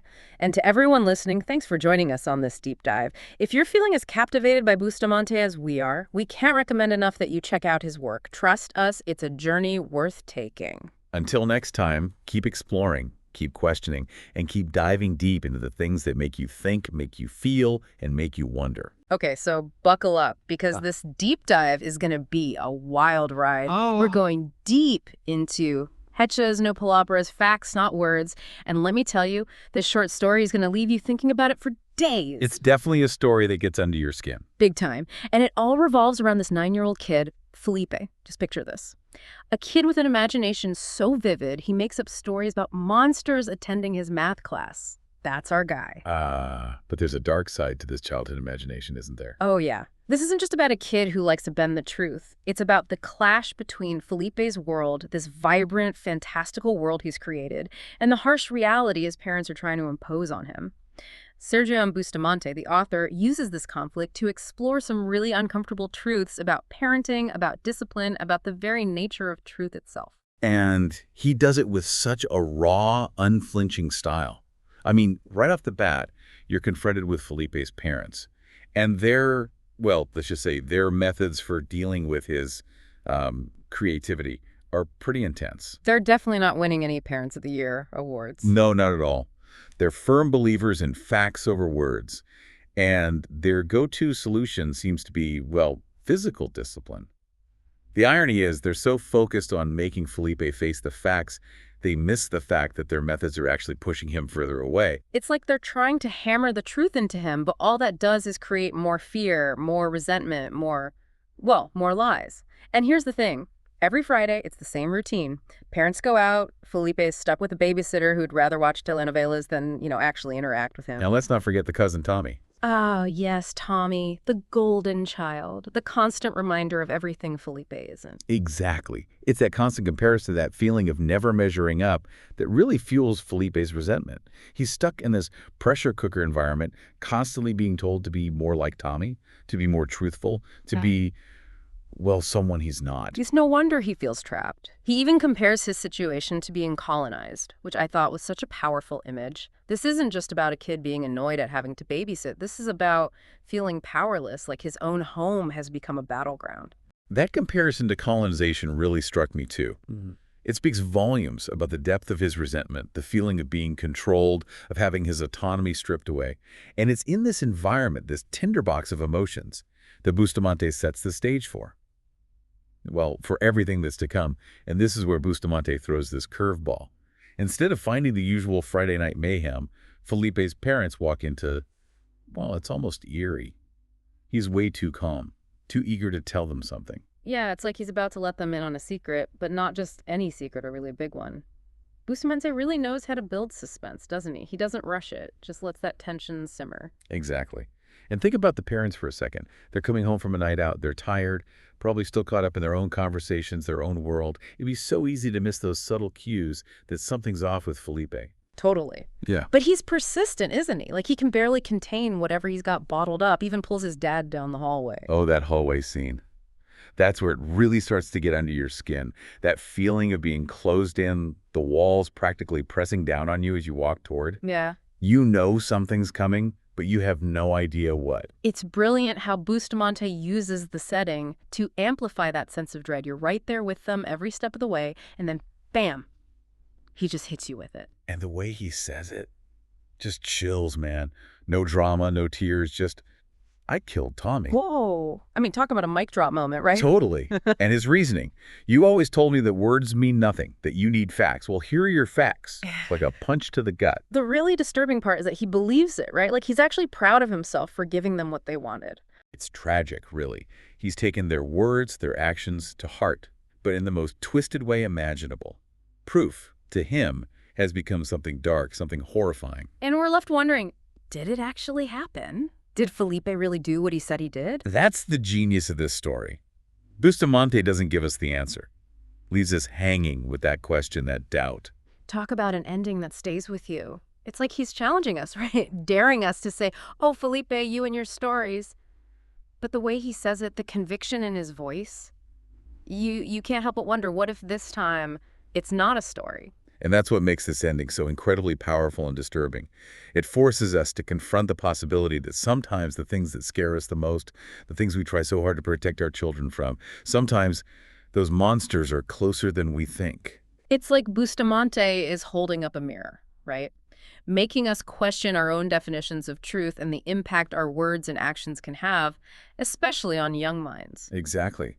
It makes you think about all those times you might have dismissed a child's fears or anxieties, those times you might have insisted on your version of the truth without really listening. We've all been there, right? It's easy to fall into those patterns, especially when you're trying to teach your kids right from wrong. Absolutely. But this story, it's a powerful reminder that sometimes our best intentions can have unintended consequences. Yeah. And those consequences, well, they can be pretty terrifying. No doubt about it. Hiccups, no palabras. It's a story that sticks with you. It's a reminder that sometimes the scariest monsters aren't the ones hiding under the bed. They're the ones we might unwittingly create ourselves. It's a story that challenges us to examine our own beliefs, our own actions, and to ask ourselves, what are the consequences of demanding facts without first understanding the words behind them? It's a question we should all be asking ourselves, not just as parents, but as human beings. So if you're looking for a story that will stay with you long after you've finished reading it, a story that will make you think, make you question, make you uncomfortable, well, look no further than Hecos, no palabras. This one's a must-read. Okay, so are you ready to dive in some seriously unsettling stories? Always up for a little psychological thrill ride. This time, we're exploring laportadepino.day.pdf. Intriguing title. What's the story there? Well, it's not a story exactly. It's more like a collection of short stories. But they're all connected by these threads of unease, they get under your skin. I see. So more like a tapestry of terror than a straight-up scarefest. Exactly. Think less jump scares and more like that lingering feeling of, what did I just read? I'm intrigued. What kind of unsettling themes are we talking about here? Oh, we've got vanished children, we've got inexplicable events, a whole lot of paranoia. It's the kind of stuff that makes you question what's really real. Sounds right up our alley. So let's start with Rodrigo. Rodrigo, okay. So we have this young boy who disappears, and then when he comes back, he's just not the same. The classic vanished child trope. Always good for some chills. But what makes Rodrigo's story stand out? It's the way the author captures the psychological impact. Rodrigo returns, withdrawn, changed, and he's fixated on painting everything in his room black. Like, all black. Walls, ceiling, everything. Black walls. Okay, that's definitely sending up some red flags. Right. And he keeps muttering about these black tulips. It's all very cryptic and unsettling. What do you make of that, the black tulips? Black tulips, well, they're often associated with mourning, loss, even death in some cultures, but they can also symbolize rebirth, transformation. It's like the beauty of a flower emerging from darkness. So are we talking about Rodrigo's death? Mm-hmm. Or maybe what he's become? It's possible. Or maybe it's about the death of his innocence, his childhood. The author leaves it open to interpretation, which just adds to the overall feeling of unease. And then there's the way the story ends. It's just so abrupt. We're left with this heavy silence, wondering what Rodrigo went through, what's going to happen to him and his brother. That unresolved tension, that's where the real horror lies, isn't it? In the not knowing, the what-ifs. It's like the story plants these seeds of doubt and fear in your mind and then leaves you to grapple with them. It's brilliant and terrifying at the same time. And speaking of terrifying, let's talk about the story Ella Reseda, specifically Alfredo. Talk about a recipe for disaster. Oh, Alfredo. Now, he's a character who really resonated with me, even if his coping mechanisms were a bit unorthodox. After a particularly brutal breakup, he seems to lose his grip on reality a little bit. Starts living in this fantasy world where the relationship never ended. We've all been there, right? Maybe not to that extreme. But that desire to rewrite the past, to cook up a reality where things turned out differently, it's a very human impulse. But this is where it gets interesting. The author uses this concept called magical realism. Basically, he blends these fantastical elements with everyday life. So Alfredo's attempts to alter reality through cooking, it's not just metaphorical. It starts to have these real-world consequences. So the line between what's real and what Alfredo wants to be real becomes increasingly blurred. Exactly. It makes you question everything you're reading. And speaking of questioning everything, we have to talk about Beatrice. Beatrice, the other half of this heartbreaking equation. But unlike Alfredo's attempts to deny reality, she goes in a completely different direction. She's like this ice queen, completely shut down emotionally. It's chilling. Two sides of the same coin, wouldn't you say? Two very different but equally valid responses to loss and heartbreak. It's like the author saying, hey, there's no right way to deal with this stuff. We all cope in our own messed up ways. And sometimes those ways can be pretty unsettling. Speaking of unsettling, let's talk about Dante and Nuriella. Now, this story takes us down a whole other rabbit hole of deception and manipulation. Oh, yeah. Haedicos, no Pelabras, right? That story left me feeling a little bit grubby. It's a tough one. Dante, poor guy, gets trapped in this web of lies, pressured into a marriage that's built on a foundation of sand. And the people around him, they're not much better. You've got Nuriella, who's basically a master manipulator, and then there's the lawyer, who sees an opportunity to profit from this whole mess. It's a pretty bleak commentary on human nature, isn't it? The way we can exploit each other for personal gain, the way we prioritize appearances over authenticity, makes you wonder who you can really trust. But even in this whole mess with Dante and Nuriella, there's this glimmer of, I don't know, maybe hope isn't the right word, but something like that. I know what you mean. It's easy to get caught up in the darkness of those characters, but then you have Eusebio. Right.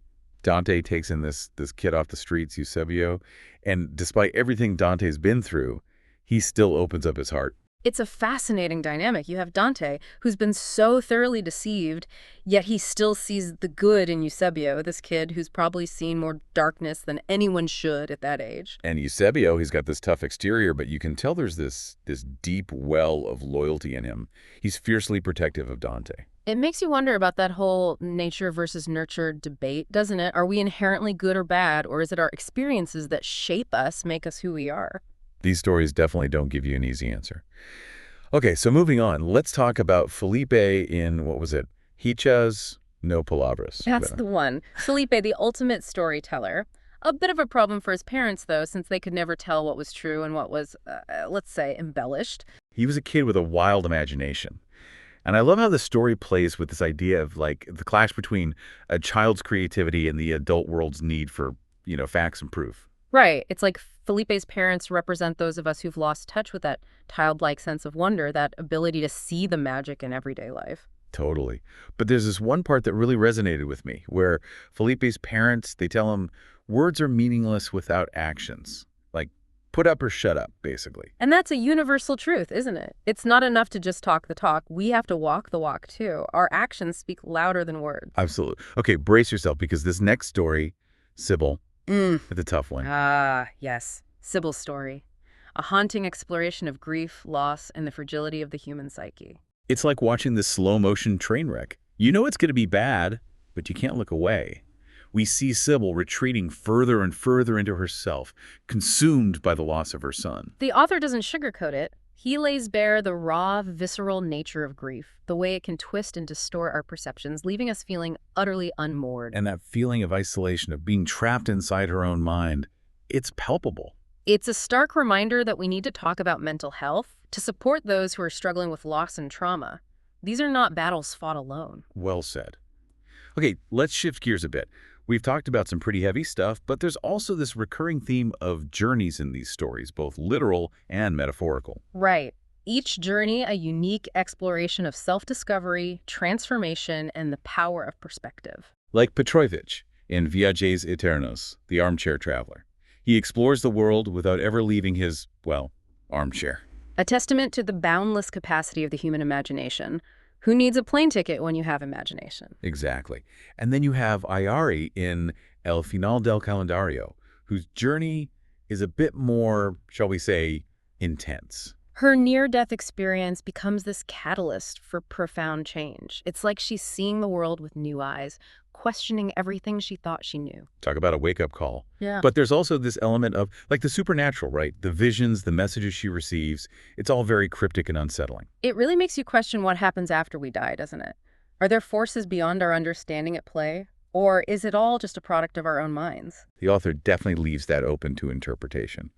Okay, and we can't forget about Lluvia de Latas, the one that starts off with those kids and their, well, unique form of entertainment. Ah, yes. The soda can game. It seems innocent enough at first, even whimsical, but there's this underlying current of unease, wouldn't you say? Absolutely. And I love how it's not just the kids who get swept up in it. Even the adults start to see the magic in those cans. It's like a return to that childlike sense of wonder and possibility, a reminder that we don't have to take everything so seriously all the time. Sometimes it's okay to just let go and embrace the absurdity. Speaking of absurdity, let's talk about El Último Intento, the one with Dante and Ernesto and the, well, explosive turn of events. Oh, yes. That one starts off so innocently, almost mundane, and then, bam, tragedy strikes. It's a stark reminder that life can change in an instant. And the way the story is told, it's like we're experiencing the aftermath of that explosion right alongside the characters. Fragmented, disorienting, almost dreamlike.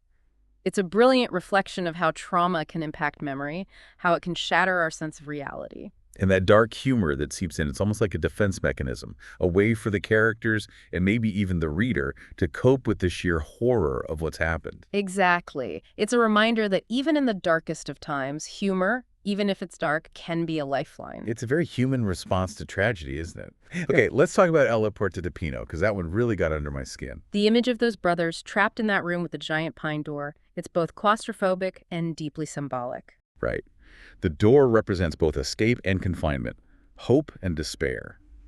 It's like the room itself becomes this character, this oppressive presence that weighs down on the character's sanity. And the way the story blurs the lines between reality and the narrator's fracturing mental state, it's masterful.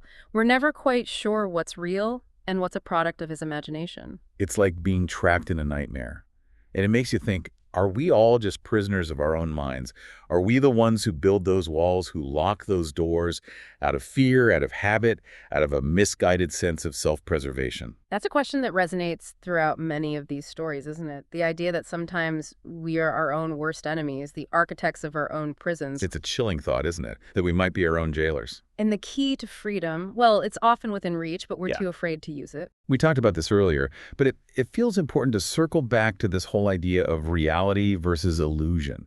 It pops up again and again in these stories. Absolutely. The lines are constantly blurred, characters questioning their own perceptions, unsure of what's real and what's a figment of their imaginations. Like Ayari in El Final del Calendario. After her near-death experience, she starts having these visions. Right, and we're never quite sure if those visions are real or if they're just a manifestation of her trauma. It's like, is there something else out there, some other dimension or force that we only glimpse in these extreme states of consciousness? Or is it all in our heads? The author leaves that question hanging, which in a way is more unsettling than any definitive answer. Totally agree. And speaking of unsettling, we can't forget about Sybil. Her descent into despair, it's hard to read. It's a testament to the author's skill, the way he captures the rawness of grief, the way it can consume a person from the inside out. It's a reminder that even though these stories are fictional, the emotions they explore, the darkness they delve into, it's all very real. It's part of the human experience. And I think that's what makes them so compelling. They shine a light on the things we'd rather not see, the uncomfortable truths about ourselves and the world around us. They make us ask those tough questions, the ones we don't always want to answer. Mm. So as we wrap up this deep dive into laportadepino.doc.pdf, I'm curious, what's your biggest takeaway? I think for me, it's the reminder that even in the darkest of places, there's always something worth exploring. These stories, as unsettling as they are, they stay with you. They make you think. They do, don't they? And sometimes that's exactly what we need, a little bit of darkness to make us appreciate the light. So, to our listeners, if you're brave enough to venture into the shadows, Laporta de Pino, DOC by PDF, is waiting for you. Just don't blame us if you keep the lights on tonight. Ready for a deep dive into a story that'll really stay with you. I'm ready. What have we got? It's called Sybil by Sergio M. Bustamante. Okay. It's from his collection, Profundo Breve Temor, which translates to Deep Brief Fear. Oh, wow. Just the title alone sounds intense. Yeah, and trust me, it lives up to the name. Okay, I'm intrigued. What's it all about? So it throws us right into the experience of this woman, Sybil. Sybil. Yeah, and right away, like from the first sentence, you're hit by this wave of despair. Wow, so it doesn't hold back. Not at all. And what's amazing is how Bustamante does that, how he pulls you into her despair. Yeah. He uses these incredibly vivid descriptions of Sybil's surroundings. Interesting. So, like, what kind of descriptions are we talking about? Okay, so picture this, right? Dust everywhere. Like a thick layer of it, untouched food, a phone that's been completely disconnected. Right. It paints this really stark picture of her mental state, don't you think? Yeah, absolutely. Those details, they're not just random, are they? They're like these really powerful symbols. Exactly. It's like you can almost feel the weight of her grief, right? Like that layer of dust. It's like time itself has just stopped for her. Yeah, it's like she's completely cut off from the world, and that image of the phone, like literally disconnected, it's heavy. It really is. And you know what else got to me? The way Bustamante reveals the actual tragedy.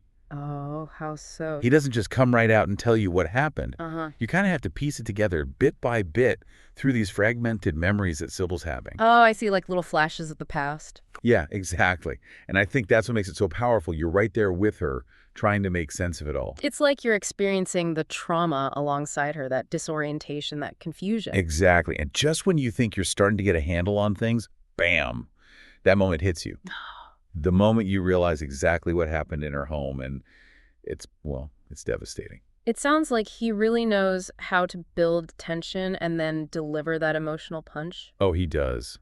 And it's not just the tragedy itself, but the way Sybil's dealing with it internally. Mm-hmm. It's raw. One minute, she's blaming herself, consumed by guilt, and the next, she's angry, even resentful towards her son. It's heartbreaking, but it's also incredibly realistic, isn't it? So realistic. Because grief, it's not this straightforward, clean-cut thing. It's messy. Yeah, exactly. It's messy, it's complicated, and there are no right answers. And there's this one image that has just stuck with me. Sybil can't even bring herself to enter her son's room. Wow. Yeah, I can see why that would stay with you. It just speaks volumes, doesn't it? It does. It's like that room, it's become this physical manifestation of her grief, and she's not ready to face it. Like even stepping foot in there would be too overwhelming. Exactly. And speaking of overwhelming, the way the story deals with time, it just adds to that whole feeling of being trapped. What do you mean? So 2 months have passed since the tragedy, right?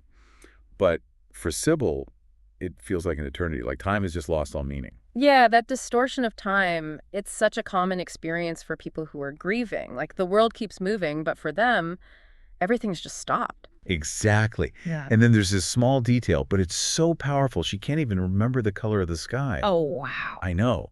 It's like her grief is so all-consuming that it's not just her memories that are affected, but it's like the whole world has lost its color, its vibrancy. It's like she's living in this black and white world while everyone else is in color. Yes, like she's totally disconnected. And you know, it's interesting you mentioned that feeling of being trapped, because it made me think about how isolated she is. Oh, absolutely. Like here she is going through this unimaginable thing, and where is everybody? You know, where's her family, her friends, anyone? Right. It's like her grief has become this wall around her, and no one knows how to get through. Exactly. And it makes you wonder, right? Like, are we as a society even equipped to deal with grief? That's such a good question, because we often don't know what to say, do we? Right. We say these things like stay strong or you'll get through it. But those words, they feel so empty when you're in the thick of it, you know? Totally. It's like there's this pressure to move on, like grief has a timeline or something. But Sybil's story, it reminds you that grief, it's a process, a really personal one. Absolutely. And sometimes the best thing you can do for someone who's grieving is just be there, not try to fix it, not offer solutions, just listen. Yes. Just acknowledge their pain and allow them to feel it, however messy or complicated it might be. Exactly. Because grief, especially grief like Sybil's, it doesn't have a quick fix. It takes time. So much time. And it made me think about how Bustamante doesn't really give us all the answers in the story. That's true. What do you mean? Well, we're left wondering about a lot of things, right? Like, what exactly happened in those final moments? What led up to it? And, what's going to happen to Sybil? Yeah, he leaves it open-ended, doesn't he? He does. And part of me wants those answers, Yeah. That sense of closure. Sure. But then another part of me, I think it understands why he leaves it open. Because life's like that, isn't it? Yeah, like, we don't always get those neat resolutions. And maybe, sometimes, the best we can do is just sit with that uncertainty. Exactly. Embrace the unknown. And it made me think about Sybil's anger, the resentment she feels toward her son.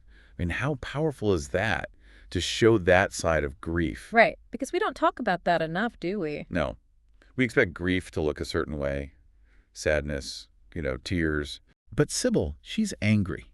And you know what? I think that's real. And it's brave of Bustamante to show that. It is brave because it challenges our expectations of how grief should look. It's like he's saying, hey, it's okay to feel all of it, even the ugly stuff. Yeah. And you know what? I think that's what makes this story, Sybil, so powerful. Because even though it's tough to read, even though it's like steeped in this heavy grief, there's still this glimmer of hope. Really? You see hope in this? I mean, I get it, but tell me more.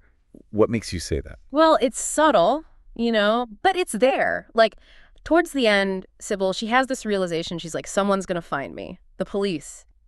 Her mother. It's like she knows she can't hide forever. Right. And okay, yeah, it's not exactly a happy thought for her. I mean, facing all that. But still, it's something. It's like a crack in that wall she's built around herself. Yeah, I see what you mean. Like being forced back into the world. Yeah. It's got to be painful. But it's also maybe a chance to connect again. Exactly. She hasn't really let anyone in, Maybe, just maybe, this is how she starts to actually deal with her grief.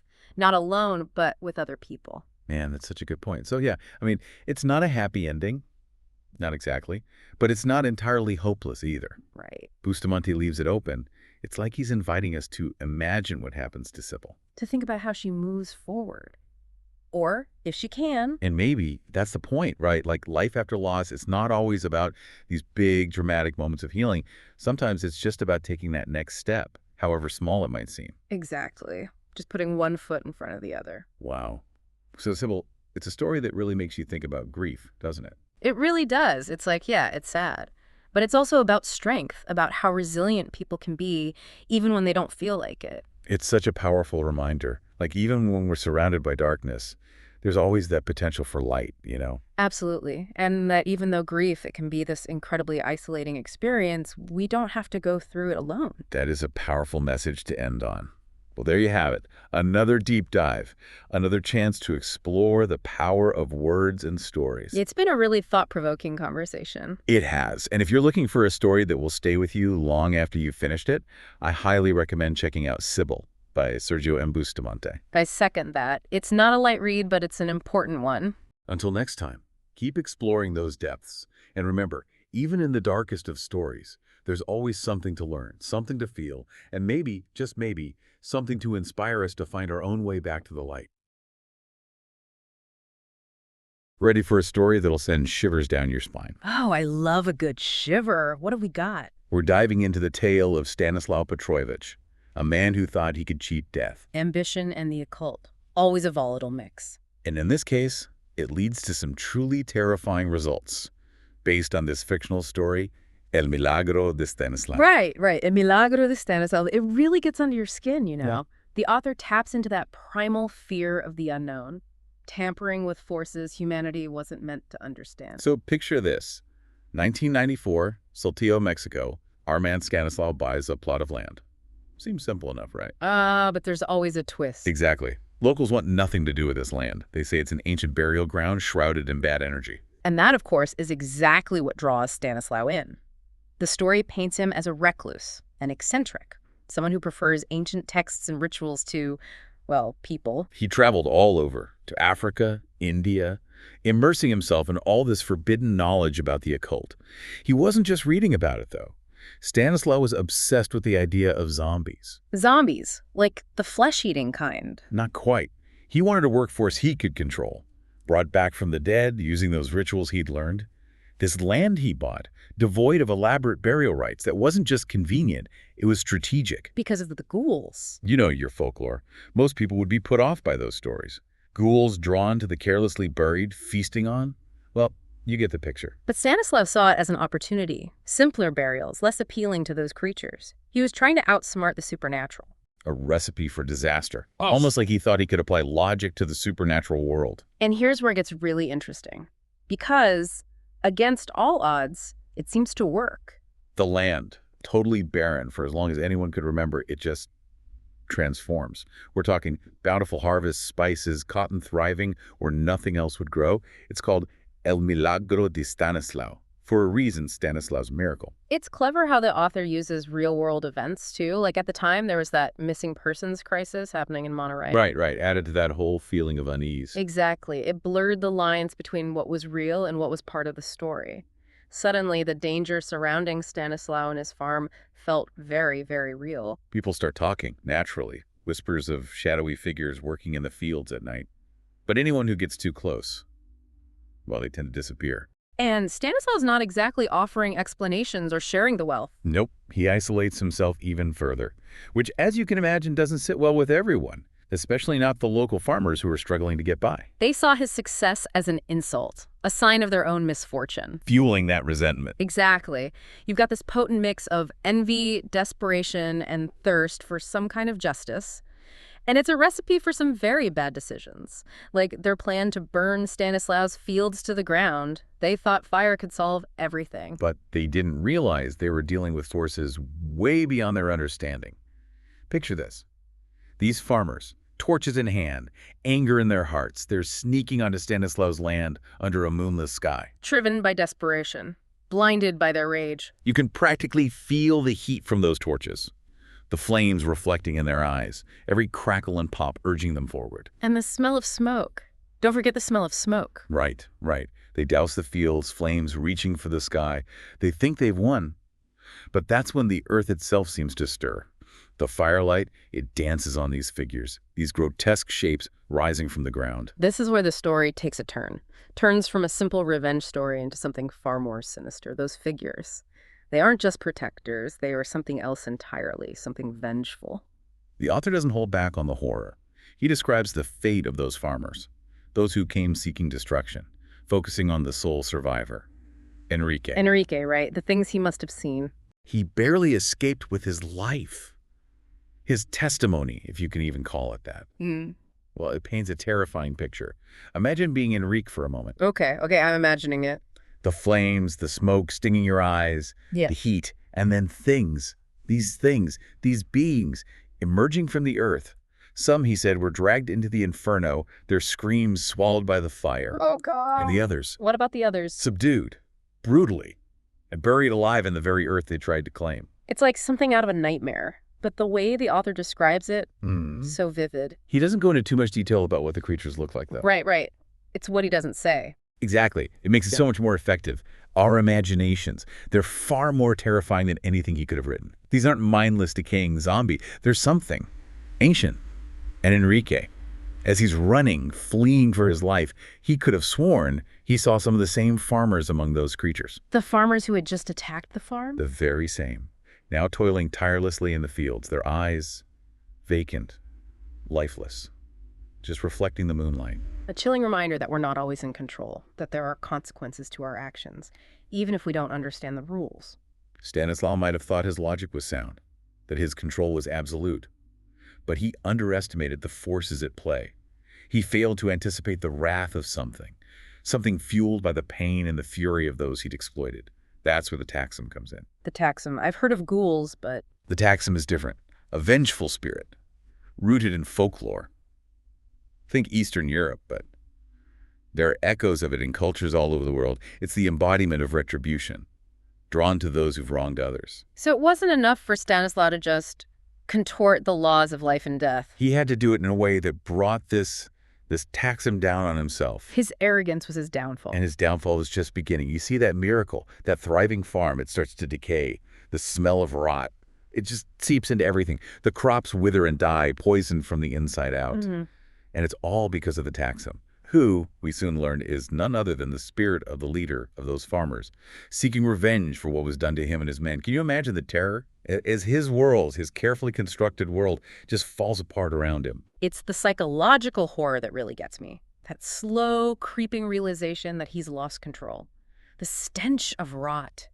The whispers in the dark. He tries everything to fix it, of course. Frantically searching those old books of his, trying to reason with the taxum, to appease it, to banish it. But nothing works. Because those creatures he tried to control, they weren't really his to command, were they? Nope. And the taxum. Well, it's a master manipulator. It understands the space between life and death in a way that Stanislaw never could, and it's about to use his arrogance against him. You were saying something about salt water. Right. Remember how Stanislaw thought this land, with its lack of proper burials, was the key? He saw it as an advantage. Right.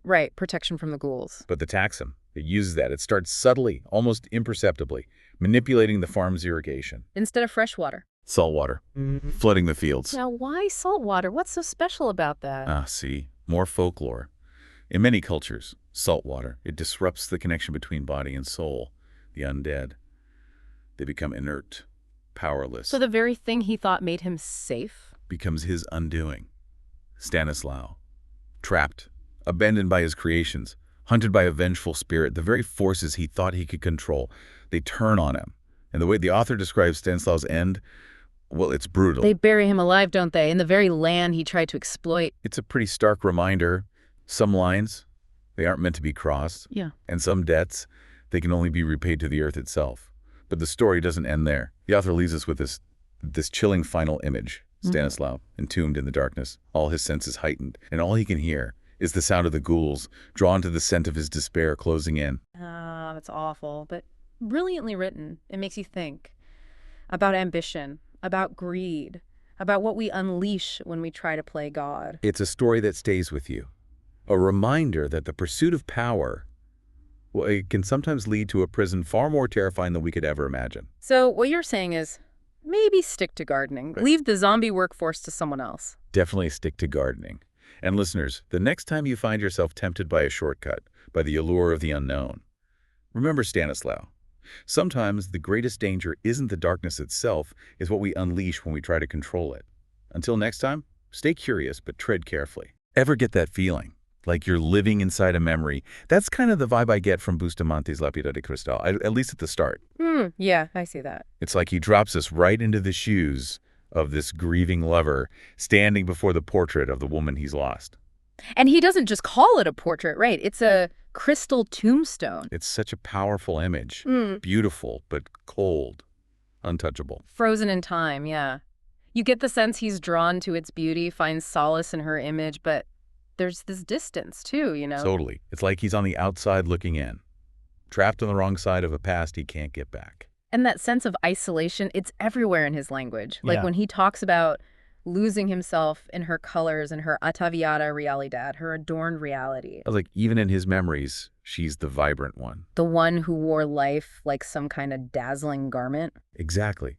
And he's left with these faded echoes. And it just gets more intense, more gut-wrenching when he starts blaming himself. Oh, absolutely. Y tengo yo la culpa, right? It's my fault. He even blames himself for his own departure from her. Which, I mean, talk about a raw human reaction to loss. That urge to make sense of it all, even if it means heaping on the blame. It's like a reflex. But in that self-flagellation, you also see the depth of his love. For sure. And how grief can twist even our most basic understanding of the world, of cause and effect. It makes you think, doesn't it, about what it says about us, that even in our darkest moments, we find solace in something as finite as death. It's heady stuff. And it makes you wonder where he can possibly go from there, you know? It's wild, right? We go from this place of almost frozen grief, this yearning for what's gone, and then, bam, Bustamante hits us with tan solo 22, and it's like this rush of energy. Total shift in gears. Instead of being stuck in the past, now we're right there with this speaker feeling all the pressure of the present. The weight of all that unrealized potential, yeah.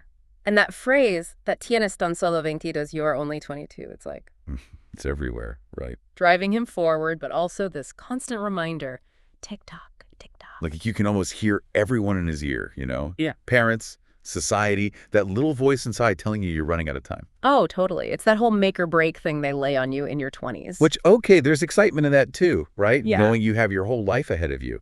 But it can be a lot to carry. For sure. And Bustamante captures that tension perfectly. That mente desasosegada, that restless mind that can't sit still. Oh, I feel that's so relatable, right? That constant drive to do something, to achieve. When was the last time we actually just were? Right. It's like our culture almost glorifies being busy, like it's a badge of honor. Makes you wonder, though, is it all just societal pressure?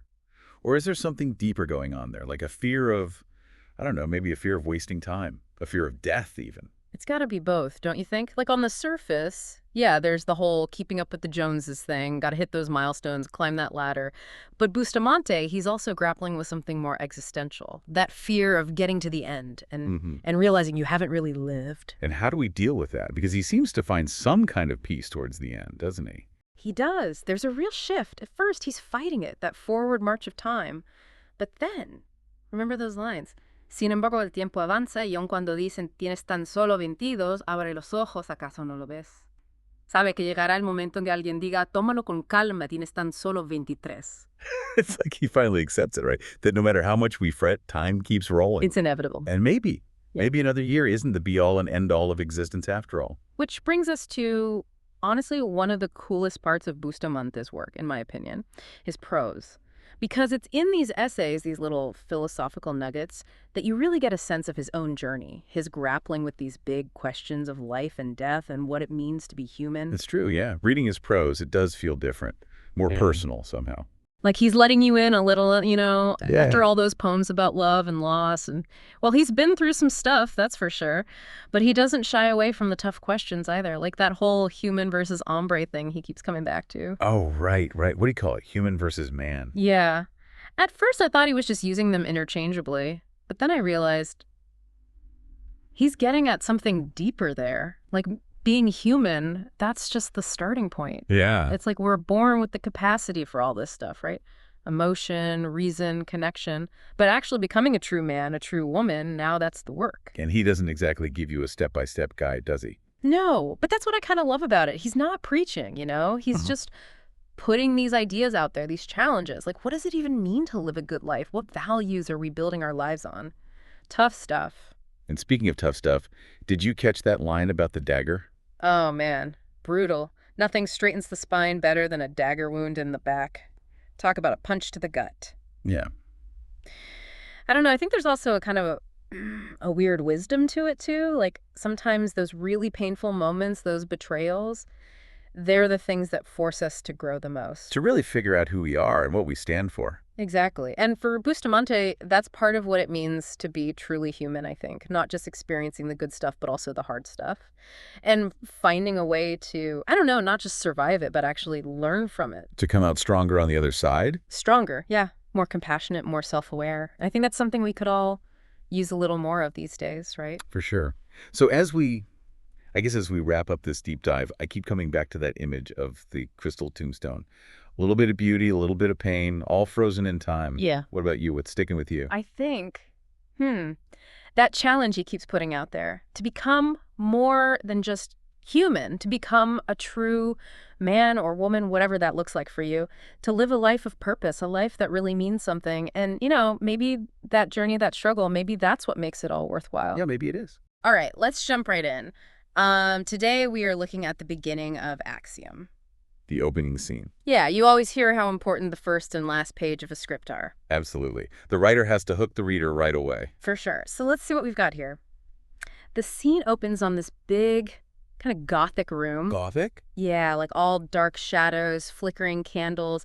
Even though the room itself is huge, it feels kind of confined, I see. Creates a sense of unease right from the start. Yeah, and that's where we meet James. Our main character. All right, he's described as this good-looking guy, nice clothes, wearing expensive glasses, but he's staring at a picture of his girlfriend, and he's got this look on his face, like pure sadness. What'd you make of that? Well, it tells me there's more to him than meets the eye. Yeah. We see the privilege, the clothes, the house, but the sadness.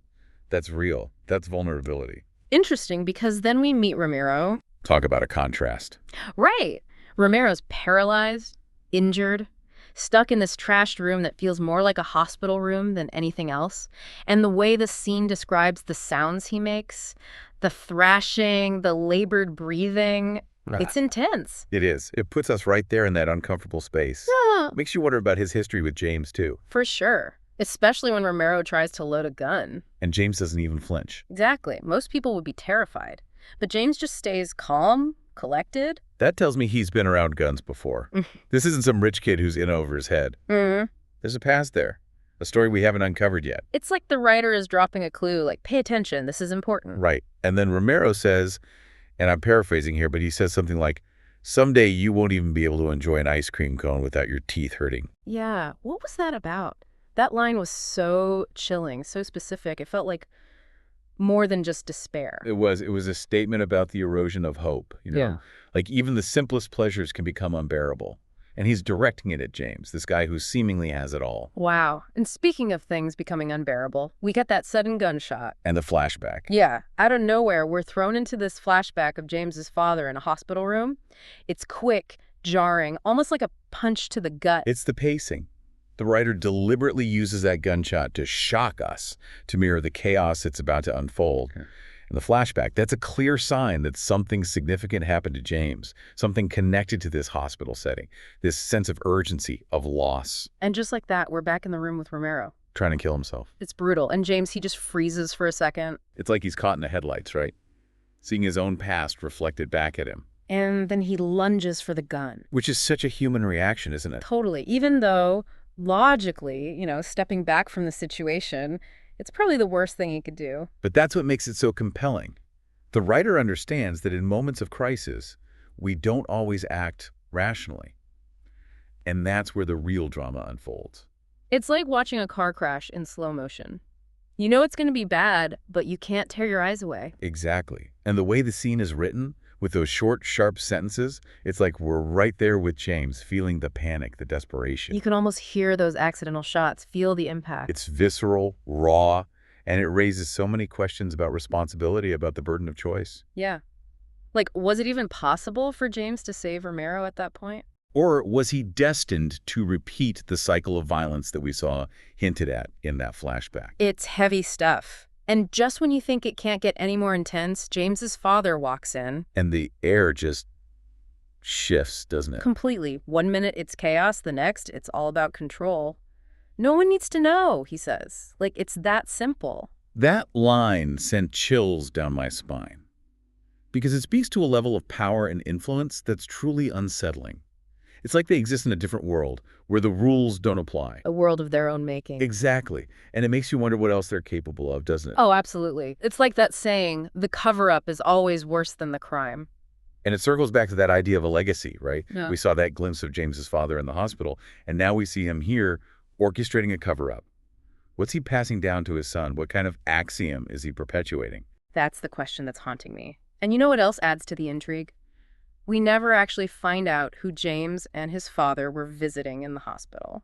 It's like a missing piece of the puzzle, isn't it? A clue that's dangling just out of reach.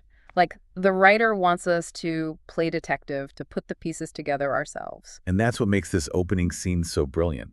It's not just about setting the stage. It's about planting seeds of doubt, curiosity, and anticipation. It's like those magic eye pictures. The more you stare at it, the more you start to see those hidden depths, those layers of meaning.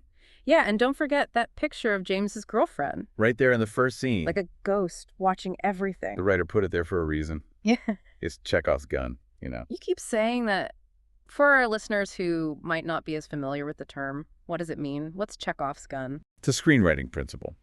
Basically, if you see a gun on the mantle in Act 1... It's going to go off by Act 3. Exactly. You introduce something significant, it's got to pay off later. Okay. So in this case, the gun is... Could be the picture itself, Mm-hmm. or maybe the girlfriend. Or... The hospital visit? There you go. We don't know who was in that hospital bed, but it's eating at us. Mm. And it's got to be connected to the plot somehow. That's what I love about this opening scene. So many possibilities. It's like a puzzle, just waiting to be solved. And the audience, they're already invested. They want to know what happens next. It's like the writer is saying, come on, let's go on a journey. And we have no choice but to follow right into the heart of the story. So what do you think, listeners? What's the axiom that binds all these characters together? What truths are they hiding? We want to hear your theories. And until next time, remember, keep asking questions, keep diving deep, and we'll see you in the next episode.